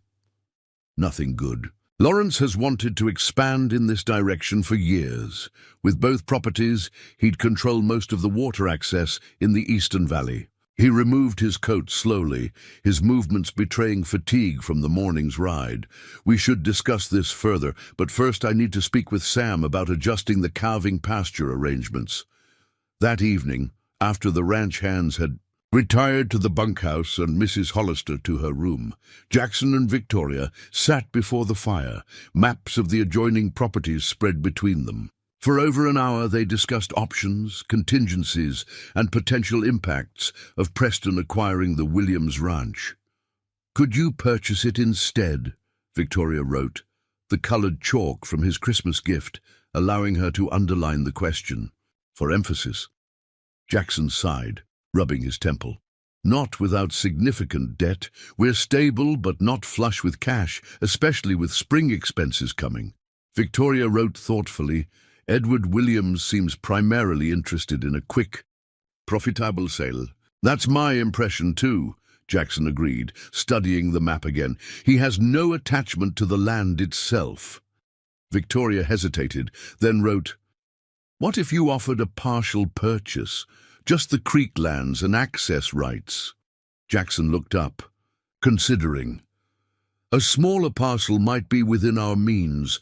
Preston wants the whole property, but Williams might be persuaded if the price is right." He nodded slowly. "It's worth exploring. I'll write to Williams tomorrow proposing terms." As they gathered the maps, Jackson's hand brushed Victoria's, the brief contact sending warmth through her despite the gravity of their discussion. He paused, looking directly at her. "I'm sorry this is happening," he said quietly. "Just when things were becoming—" He trailed off, but Victoria understood. Just when their relationship was deepening, just when possibilities were opening between them, external forces had intruded, reminding them both that their sanctuary at Double Creek existed within a larger world that operated by different rules. She wrote carefully, "We'll find a solution." Jackson smiled, the worry in his eyes lightening slightly. "We will. Together." 2 weeks later, a heavy snowstorm isolated Double Creek completely, the drifts piling higher than the corral fences, making even trips to the barn challenging.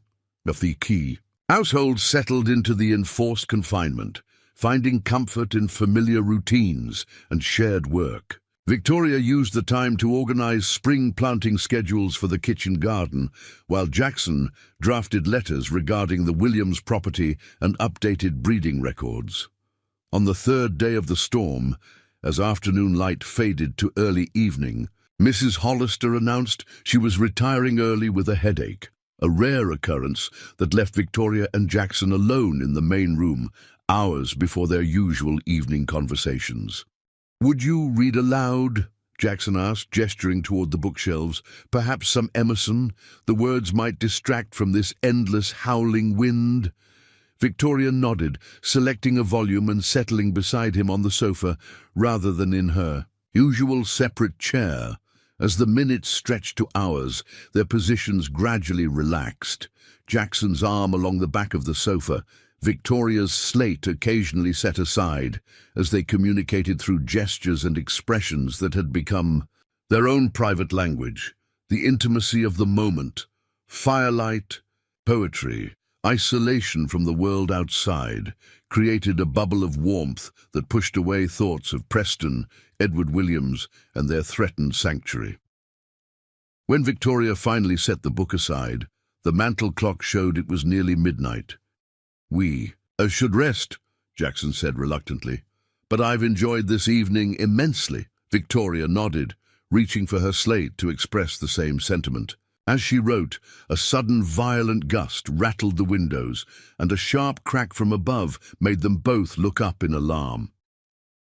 The north chimney, Jackson realized, rising quickly. That sounded like masonry failing. Victoria followed him upstairs, where they discovered snow blowing into the unused guest room through a gap where the chimney joined the roof. Jackson immediately began moving furniture away from the damage, instructing Victoria to fetch extra sheets to temporarily block the opening. Working together in the freezing room, they managed to create a makeshift barrier against the blowing snow. Jackson examined their handiwork critically. "It will hold until morning, but we'll need to check it regularly through the night. The temperature's dropping. If that snow melts and refreezes, it could cause structural damage." Victoria nodded, understanding, her breath visible in the cold air. In the dim lamplight, with snow swirling around them and wind shrieking outside, she was suddenly intensely aware of Jackson's presence, his capability despite his missing arm, his calm problem-solving in crisis, his unwavering care for his home and everyone in it. Something must have shown in her expression, because Jackson's focus shifted from the damaged roof to her face. For a long moment, they stood in perfect stillness, the howling storm outside contrasting with the absolute quiet between them. Then, Jackson slowly raised his hand to her face, his fingers gently brushing against her veil, in silent question. Victoria hesitated only briefly before nodding permission, holding perfectly still as he carefully lifted the veil away. Unlike their Christmas Eve moment by the fire, when she had revealed her scars to him, this felt different, more intimate, more significant. Jackson studied her face with such tenderness that Victoria felt tears gathering in her eyes. "You are so beautiful," he said softly, his fingers tracing the line where scarred tissue met smooth skin. "All of you. Exactly as you are." Victoria closed her eyes, overwhelmed by emotions too complex for her slate to capture. When she opened them again, Jackson was watching her with such open longing that her heart seemed to stop, then restart with painful clarity. "Victoria," he said, her name like a prayer on his lips. "I've tried to be patient, to give you time, and space to be certain, but tonight—" He drew a deep breath. "Tonight I find I can't remain silent any longer. I love you. Not despite your scars or your silence, but wholly, completely, as the remarkable woman you are." The declaration hung in the frigid air between them, transforming the damaged room into something sacred. Victoria reached for her slate with trembling hands, but Jackson gently stopped her. "You don't need to write your response," he said. "Just tell me, in whatever way feels right to you, if there's any chance you might someday return my feelings." Victoria set the slate aside deliberately. Then, with slow deliberation, she took his hand and placed it over her heart, holding it there so he could feel its rapid beating. With her other hand, she touched his cheek, her fingers tracing his features as his had traced hers. Understanding dawned in Jackson's eyes. "Truly," he whispered. Victoria nodded, a smile transforming her face, scarred side and smooth side united, in genuine joy. Then, gathering courage from the love in his eyes, she leaned forward and pressed her lips to his answer, more eloquent than any written word. The kiss was gentle, tentative at first, then deepening as Jackson's arm encircled her waist, drawing her closer. When they finally parted, both breathless despite the cold, Jackson rested his forehead against hers. "I never thought to find this again," he murmured. "After losing my arm, I believed certain doors were closed to me forever. Marriage, family, the future my parents imagined for me. Then you arrived, and suddenly all things seemed possible again." Victoria reached for her slate, needing to express thoughts too complex for gestures alone. She wrote, "I came west seeking security, thinking damaged goods like me could hope for nothing more than practical arrangement. You offered respect instead of pity, saw strength where others saw only limitation." Jackson read her words, then met her eyes again. "We make each other whole, don't we? Not by replacing what's lost, but by honoring what remains." Victoria nodded, and writing exactly that, another violent gust rattled the damaged roof, breaking the moment and reminding them of the practical situation. Jackson glanced at the makeshift repair, then back at Victoria. "We should return downstairs before we freeze," he said, reluctance evident in his voice. "But Victoria, this conversation isn't finished. Tomorrow, when the storm passes, we have much to discuss about our future." She wrote quickly, "I already know my future belongs at Double Creek, with you." The simple declaration brought such joy to Jackson's face that Victoria felt her heart might burst. He kissed her once more, briefly but with unmistakable promise, before they made their way back downstairs to the warmth of the fire. The following morning brought clear skies and a transformed world, not just the snow-covered landscape outside, but the emotional territory between them. Though they maintained proper decorum in Mrs. Hollister's presence, stolen glances and lingering touches communicated their changed relationship throughout the day's work. By evening, the makeshift roof repair had been properly addressed, the ranch hands had cleared paths to the essential buildings, and the immediate crisis had passed. After dinner, when Mrs. Hollister announced her intention to inventory the pantry preserves, Jackson asked Victoria to join him in the study. Once the door closed behind them, he took both her hands in his. "I spoke with Mrs. Hollister this afternoon," he said, a hint of nervousness beneath his usual confidence. "Asked for her blessing as the closest thing to family either of us has nearby." Victoria raised her eyebrows questioningly. "She said, and I quote, 'About time you stopped mooning around and made an honest declaration,'" Jackson reported with a chuckle. Then his expression grew serious. "She also reminded me that while our hearts may be certain, we should consider the practical realities carefully." Victoria released one hand to reach for her slate. "What realities?" Jackson sighed. "The world beyond Double Creek, Lawrence Preston's ambitions, the Williams property situation, my limitations as a one-armed rancher, your need to communicate through writing." He met her eyes directly. "Life won't always be as secluded and accepting as our household. Are you prepared for that?" Victoria considered his words carefully, appreciating his honesty even as she recognized the fears underlying his concerns. After a moment she wrote, "Are you suggesting we shouldn't pursue happiness because others might disapprove? That seems unlike the Jackson Harmon I know." A smile touched his lips. "You're right, it does." He squeezed her hand. "I suppose I needed to hear your certainty once more before I asked the question that's been in my heart since Christmas." Victoria felt her pulse quicken as Jackson lowered himself awkwardly to one knee before her, maintaining his balance with visible effort. "Victoria Mercer," he said, his voice steady despite the vulnerability in his eyes, "I know this isn't the life you journeyed west expecting to find. I'm not the husband you came seeking. But if you could see a future with me, building this ranch together, facing whatever challenges come our way, I would be honored to call you my wife." "What did Preston want?" Jackson asked once they were alone. Victoria hesitated, then wrote truthfully, "To remind me he believes you're a poor choice for a husband." Jackson's jaw tightened. "And to renew his employment offer, I imagine." She nodded, adding, "He thinks I'll regret choosing love over advantage. Will you?"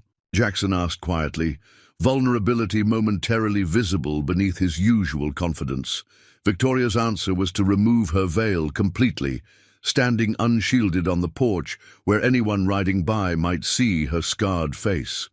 She wrote 3 words, "Never, not ever," then set down her slate to take his face between her hands, kissing him with a certainty that required no written or spoken language to express. When they separated, Jackson's eyes held renewed determination. "Preston hasn't won yet. I have one more option to explore regarding the Williams property." 3 days later, Jackson rode to Riverstone alone, returning late afternoon with carefully controlled excitement. He found Victoria in the kitchen garden, transplanting seedlings with Mrs. Hollister. "I need to speak with you," he said, helping Victoria to her feet and brushing soil from her hands. "Both of you, actually." In the kitchen, with coffee poured and the door closed against curious ranch hands, Jackson explained his journey's purpose and outcome. "I spoke with Judge Parker and the bank manager," he began. "With the judge's help, I've secured financing to make Williams a counteroffer, not just for the creek parcels, but for the entire property." Mrs. Hollister gasped softly. Jackson Harmon, tell me you haven't mortgaged Double Creek to the hilt? Not entirely, Jackson assured her. The loan is substantial but manageable, especially with the increased cattle prices this year. Between that and my mother's inheritance I've never touched. We can match Preston's offer. Victoria wrote urgently. What did Williams say? He's considering it, Jackson replied. Judge Parker made a compelling legal argument that Preston's purchase might face challenges due to potential monopolistic practices regarding water rights. Williams doesn't want complications delaying his return east. Victoria wrote thoughtfully, it's still a significant risk financially. Yes, Jackson acknowledged, but sometimes you have to risk what you have to protect what matters. His gaze held hers intently. I won't let Preston threaten our future, Victoria. Double Creek is your home now too, our home, and hopefully our children's someday, worth any risk to secure. The mention of children, so casually included in his vision of their future, brought unexpected tears to Victoria's eyes. Despite their engagement, they hadn't discussed family specifically. Her hand rose unconsciously to her scarred throat, uncertainty flashing across her features. Jackson caught the gesture and understood immediately. You're worried about children? That they might inherit your inability to speak? Victoria nodded, slowly writing, or that I couldn't call them if they were in danger. We would adapt, Jackson said simply, as we've adapted to everything else. Our children would know both their parents are whole and capable, exactly as they are. He smiled gently. Besides, Mrs. Hollister has a voice loud enough for all of us. The older woman snorted, but her eyes were suspiciously bright. Someone needs to keep this household in line. She rose briskly, patting Victoria's shoulder as she passed. You two have plans. I'll see you for dinner. After she'd gone, Victoria wrote the question burning in her heart. You truly want children with me? More than anything, Jackson answered without hesitation. A family, a future, all of it. With you, Victoria, only ever with you. The week that followed brought tense waiting as Williams considered competing offers for his uncle's property. Victoria threw herself into wedding preparations, focusing on practical matters to distract from the uncertainty hanging over their future. She sewed her wedding dress, a simple but elegant creation of pale blue silk, high-necked to cover her, scars but beautifully tailored to her slender figure. No veil, Mrs. Hollister asked, as Victoria showed her the completed dress. Victoria shook her head, writing, Jackson loves me as I am. Our wedding guests can see me the same way. Mrs. Hollister nodded approval. Brave decision. Right one, too. The answer to Jackson's counteroffer arrived 3 days before the wedding, delivered by Judge Parker himself, who rode into the yard late afternoon with an expression that revealed nothing. Williams has made his decision, he announced once gathered with Jackson, Victoria, and Mrs. Hollister in the study. Jackson stood tall, his single arm steady at his side. And? Judge Parker allowed himself a small smile. He's accepted your offer, son. The papers are drawn up, ready for signing in my office tomorrow. The relief that flooded the room was palpable. Mrs. Hollister let out a rare whoop of joy. Jackson closed his eyes briefly in silent gratitude, and Victoria felt tears streaming unchecked down her face, both scarred and unscarred sides wet with happiness. There's more, Judge Parker continued. Preston was displeased, to put it mildly, threatened legal action, claimed prior verbal agreement. The judge's smile widened. Williams didn't appreciate the attempted intimidation. He specifically instructed me to inform Preston the sale was final. To you and no other. What changed? His mind, Jackson asked. Partly my legal arguments, partly your financial offer, Judge Parker admitted. But mostly, I believe, it was something Miss Mercer said during your meeting. Victoria looked up in surprise, her eyebrows raised in question. Williams mentioned your comment about verbal agreements made in good faith, the judge explained. Said it got him thinking about his uncle's intentions for the land, he shrugged. Or perhaps he simply preferred dealing with straightforward ranchers over Preston's type. Either way, Double Creek has just doubled its acreage. Congratulations. The wedding day dawned clear and perfect, with spring flowers carpeting the valley and birdsong filling the air. Ranch hands had transformed the front yard into a wedding venue, benches arranged in rows, an arch of twisted willow branches marking where vows would be exchanged, tables set up for the feast to follow.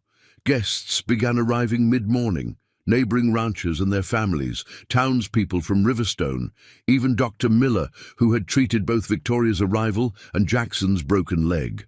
To Victoria's surprise, Edward Williams appeared briefly to offer congratulations before catching the eastbound stage, fulfilling his promise to attend before returning to Cincinnati. Most surprising was Lawrence Preston's arrival, alone, impeccably dressed, his expression unreadable as he presented an expensive silver serving platter as a wedding gift. "No hard feelings about the Williams property," he told Jackson with practiced grace. "Business is business after all." Jackson accepted the gift with equal civility. "Of course, we're honored you could attend." Preston's gaze lingered on Victoria, standing proudly at Jackson's side without her veil, her scars visible to all. Something like genuine admiration flickered in his eyes before he masked it with his usual smooth demeanor. "Congratulations, Mrs. Harmon," he said, using her married name hours before the ceremony. "It seems you found your proper place after all." Victoria accepted the backhanded compliment with a dignified nod, writing briefly on her slate, "The worth of a place depends on who shares it with you." Preston read her words, then surprised them both with what appeared to be a sincerely respectful bow before moving to take his seat among the other guests. The ceremony itself passed in a blur of emotion for Victoria. Judge Parker spoke eloquently about commitment and partnership overcoming life's challenges. Sam stood proudly as Jackson's best man, while Mrs. Hollister, teary despite her attempts at maintaining her usual brisk demeanor, represented Victoria's family. Jackson's vows, spoken clearly for all to hear, acknowledged their unique journey. "Victoria, when you arrived in Wyoming, we were both considered incomplete by the world's narrow standards. Today I pledge to continue seeing you as I always have, not defined by what you've lost, but magnificent in who you are. My partner, my equal, my heart's true match." Victoria's written vows, read aloud by Judge Parker, brought tears to many eyes. "Jackson, I journeyed west, seeking mere existence, and found abundant life instead. You taught me that our supposed brokenness creates unique strength when joined together. I pledge my life, my heart, and my complete self to you, speaking through my hands what my voice cannot, but my soul has always known." When Judge Parker pronounced them husband and wife, Jackson kissed her without hesitation before the assembled witnesses, a public declaration that the scarred woman without voice had found complete acceptance in love. The celebration continued well into evening, with music, dancing, and enough food to satisfy even the hungriest ranch hands. As sunset painted the Wyoming sky in brilliant oranges and purples, Victoria found herself standing slightly apart, watching Jackson laugh with Sam and Ellis near the barn. Mrs. Hollister joined her, following her gaze. "He's been a different man since you came," she observed. "Happier, more complete." Victoria wrote, "As am I. I never imagined finding this when I stepped off that train." Mrs. Hollister nodded sagely. "Life rarely follows the path we expect. Usually it turns out better, if we're brave enough to walk the unexpected one." She patted Victoria's arm. "You two were made for each other. Everyone sees it now." As if sensing their conversation, Jackson looked up, his eyes finding Victoria across the yard. The love in his gaze, visible to anyone watching, required no words or gestures to express its depth. Victoria smiled in return, her scarred face radiant with happiness that transformed her perceived flaws into marks of the extraordinary journey that had brought them together. 5 years later, the Double Creek Ranch had flourished beyond anyone's expectations. The combined original property and Williams Land now supported one of the territory's most successful cattle operations, known for innovative breeding practices and fair business dealings. A modest but comfortable foreman's house had been built for Sam and his new wife near the main ranch house, while Ellis, now a capable young man of 23, had been promoted to assistant foreman. On a bright September morning, Victoria sat on the wide front porch, watching Jackson in the yard below. He was demonstrating rope techniques to their 4-year-old son, William, who followed his father's every movement with adoring concentration. Despite having only one arm, Jackson had developed methods to accomplish every ranching task required. Of him, adaptations he now patiently taught his son. Victoria's hands rested on her growing belly, where their second child would arrive before winter. Beside her sat her daughter Margaret, not yet 3, carefully reading a picture book while occasionally looking up to ensure her mother was watching. The little girl's serious expression so resembled her father's that Victoria felt her heart swell with love. "Mama, look!" Margaret exclaimed, pointing to a colourful illustration of a horse. Though Victoria couldn't respond verbally, she had developed countless ways to communicate with her children: facial expressions, hand gestures, written notes, and physical affection that left no doubt of her devotion. Both children had quickly adapted to their mother's unique communication methods, learning to read simple words on her slate remarkably early. More importantly, they showed no confusion or dismay about their parents' physical differences. To them, a father with one arm and a mother who wrote instead of spoke were simply normal, their family perfect exactly as it was. Mrs. Hollister emerged from the house, wiping flour-covered hands on her apron. Though she had threatened retirement at least annually since Victoria and Jackson's wedding, she remained an integral part of their household, unofficial grandmother to the children and steadfast friend to them all. "Rider coming," she announced, shading her eyes against the morning sun. "Looks like Sam's boy." Victoria nodded, recognizing the teenage son of their foreman, approaching rapidly on horseback.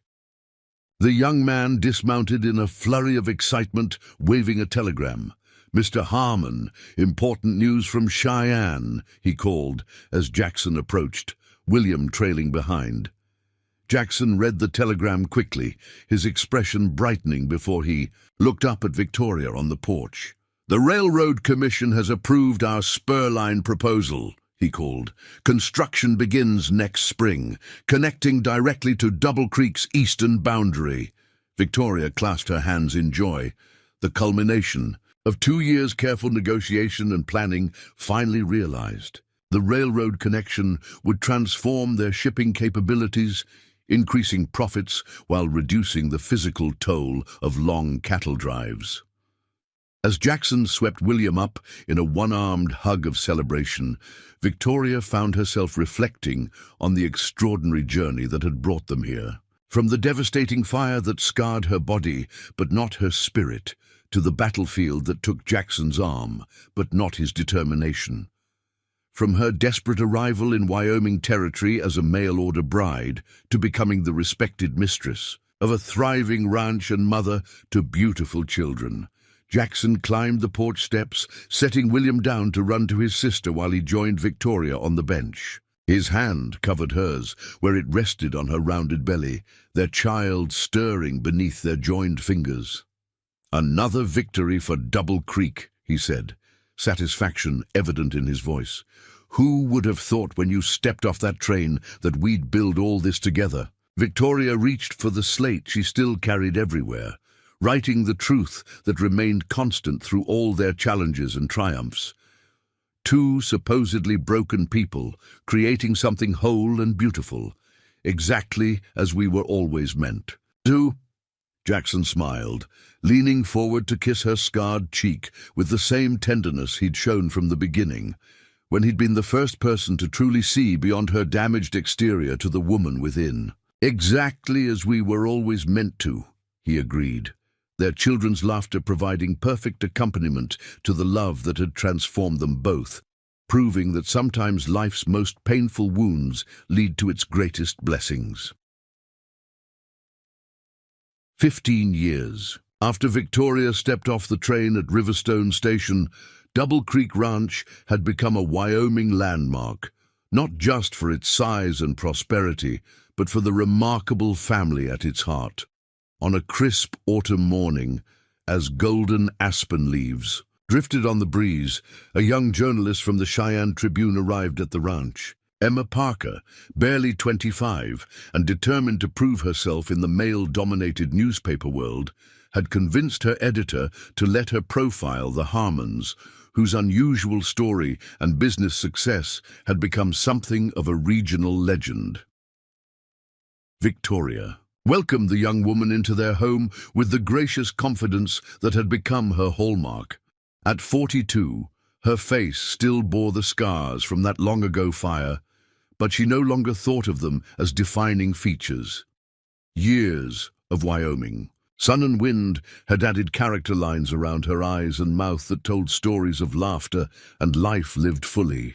"Thank you for agreeing to this interview, Mrs. Harmon," Emma said, setting up her notebook at the kitchen table. "I've heard so many stories about Double Creek and your family." Victoria smiled and wrote on the slate she still carried, though these days it was a beautifully crafted one inlaid with mother-of-pearl, a 10th anniversary gift from Jackson. "Some of what you've heard might even be true," she wrote, her eyes twinkling. Their conversation was interrupted by the arrival of the Harmon children, William, now 14 and nearly as tall as his father, Margaret, 12, with her mother's hazel eyes and quiet determination, and Robert, 10, named for Jackson's father and possessing his grandfather's gift for storytelling. "These are my treasures," Victoria wrote, as the children greeted their mother before politely introducing themselves.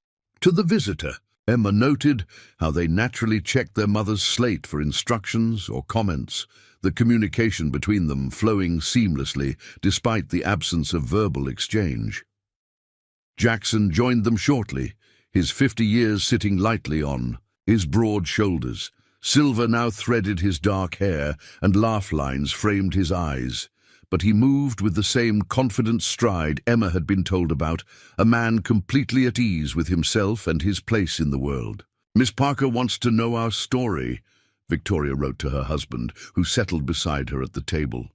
"Which part?" Jackson asked, smiling at the young journalist. "The business side, the railroad expansion, the cattle breeding program?" "All. Fascinating subjects," Emma acknowledged. "But what my readers really want to know is the human story, how a mail-order bride with facial scars who couldn't speak and a one-armed rancher built all this." She gestured toward the window where the sprawling ranch complex was visible. "It's rather extraordinary." "Not to us," Jackson replied simply. "We just lived one day at a time, doing what needed doing." Victoria's chalk moved across her slate. The extraordinary part was finding someone who saw beyond what was missing to what remained. As the children dispersed to their afternoon chores, William to help with the horses, Margaret to check her beloved garden before the first frost, and Robert to complete his schoolwork, Jackson and Victoria recounted their journey for the young journalist.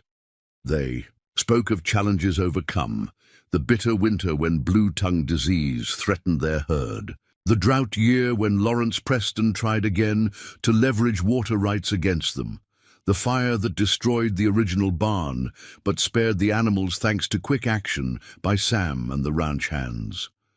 They shared triumphs celebrated. The first time their specially bred cattle fetched premium prices in Chicago, watching Sam's son graduate from the Territorial University. The day they paid off the loan for the Williams property 5 years early. But what struck Emma most forcefully was the quiet pride they showed when speaking of their children's accomplishments and character. William has his father's gift with horses, Victoria wrote. Margaret can calculate breeding percentages in her head faster than anyone. And Robert, she smiled at Jackson, who finished her thought. Robert has his mother's ability to see into people's hearts, Jackson said. Makes him a natural peacemaker. Emma noted how they complemented each other's strengths, filling in gaps without conscious effort, a partnership refined through years of shared purpose. Were you ever worried, she asked carefully, about how your children would be affected by your unique circumstances? Victoria and Jackson exchanged a glance that contained volumes of shared understanding before Victoria wrote her answer. We worried they might face unkindness from those who value only conventional wholeness. Instead, they've learned that worth isn't measured by what's physically present or absent. Our children see differences as natural variations, not deficiencies, Jackson added. That perspective serves them well in all relationships. As their conversation continued, Emma observed the household's seamless operation. Mrs. Hollister, now in her 70s but still formidable, directing dinner preparations with the help of a younger assistant. Sam stopping by with cattle reports. His interaction with Jackson reflecting decades of mutual respect. Young ranch hands treating Victoria with genuine deference despite her silent communication. You've created something remarkable here, Emma commented as afternoon shadows lengthened. Not just a successful ranch, but a community that values people for their contributions rather than their conformity. Victoria wrote thoughtfully, perhaps that's our true legacy, beyond the land or livestock. Later, as Emma prepared to leave, Jackson walked her to her waiting buggy. In the yard, he paused, looking back at the house where Victoria stood on the porch, silhouetted in the doorway's golden light. One thing you should understand, he said quietly. What outsiders see as disabilities, my missing arm, Victoria's scars and silence, we've never experienced as losses within our marriage. They're simply aspects of who we are, no more defining than eye color or height. Emma considered this perspective so different from prevailing attitudes.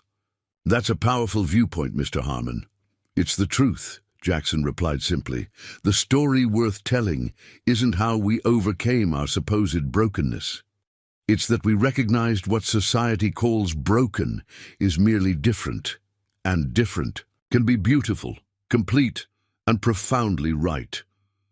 As Emma drove away, she glanced back to see Jackson mounting the porch steps to join Victoria. Even at a distance, the tenderness with which they greeted each other was unmistakable. His hand gently touching her scarred cheek, her fingers straightening his empty sleeve with familiar care. The following Sunday, Emma's article appeared in the Cheyenne Tribune under the headline, The Strength of Broken Places, How Double Creek Ranch Redefined Wholeness. The piece began. In a world that often values conventional perfection, Jackson and Victoria Harmon have spent 15 years demonstrating a profound truth, that when we embrace our supposed brokenness rather than hiding it, we discover unexpected strength, beauty, and connection that might otherwise remain undiscovered. The article found its way to ranches, homesteads, and parlors throughout Wyoming territory. For weeks afterward, letters arrived at Double Creek, some from business associates expressing newfound respect, others from parents of children with various disabilities seeking advice or encouragement. Most meaningful was a letter from a young woman in Denver who wrote, "After reading about Mrs. Harmon, I've decided to stop hiding my own facial scars. If she can build such a remarkable life without shame, perhaps I can find courage to do the same." Victoria placed this letter carefully in the cedar box, where she kept her most precious mementos, alongside the now yellowed advertisement that had brought her west, her children's first written words, and the slate on which she'd accepted Jackson's proposal. That evening, sitting together on their porch watching the sunset paint the Wyoming sky in spectacular colors, Victoria wrote a simple message to her. Husband of 15 years, who would have thought our greatest strength would be found in the places the world called broken? Jackson smiled, taking her hand in his. I think we've always known, he replied softly. From that very first day at the train station, when you saw beyond my missing arm and I looked past your silence to the extraordinary woman beneath. As darkness settled over Double Creek Ranch, their legacy continued to spread outward like ripples on still water, touching lives far beyond their boundaries, challenging assumptions about wholeness and worth, demonstrating that sometimes life's deepest wounds create its most beautiful possibilities. Up next, you've got two more standout stories right on your screen. If this one hits the mark, you won't want to pass these up. Just click and check them out, and don't forget to subscribe and turn on the notification bell so you don't miss any upload from us.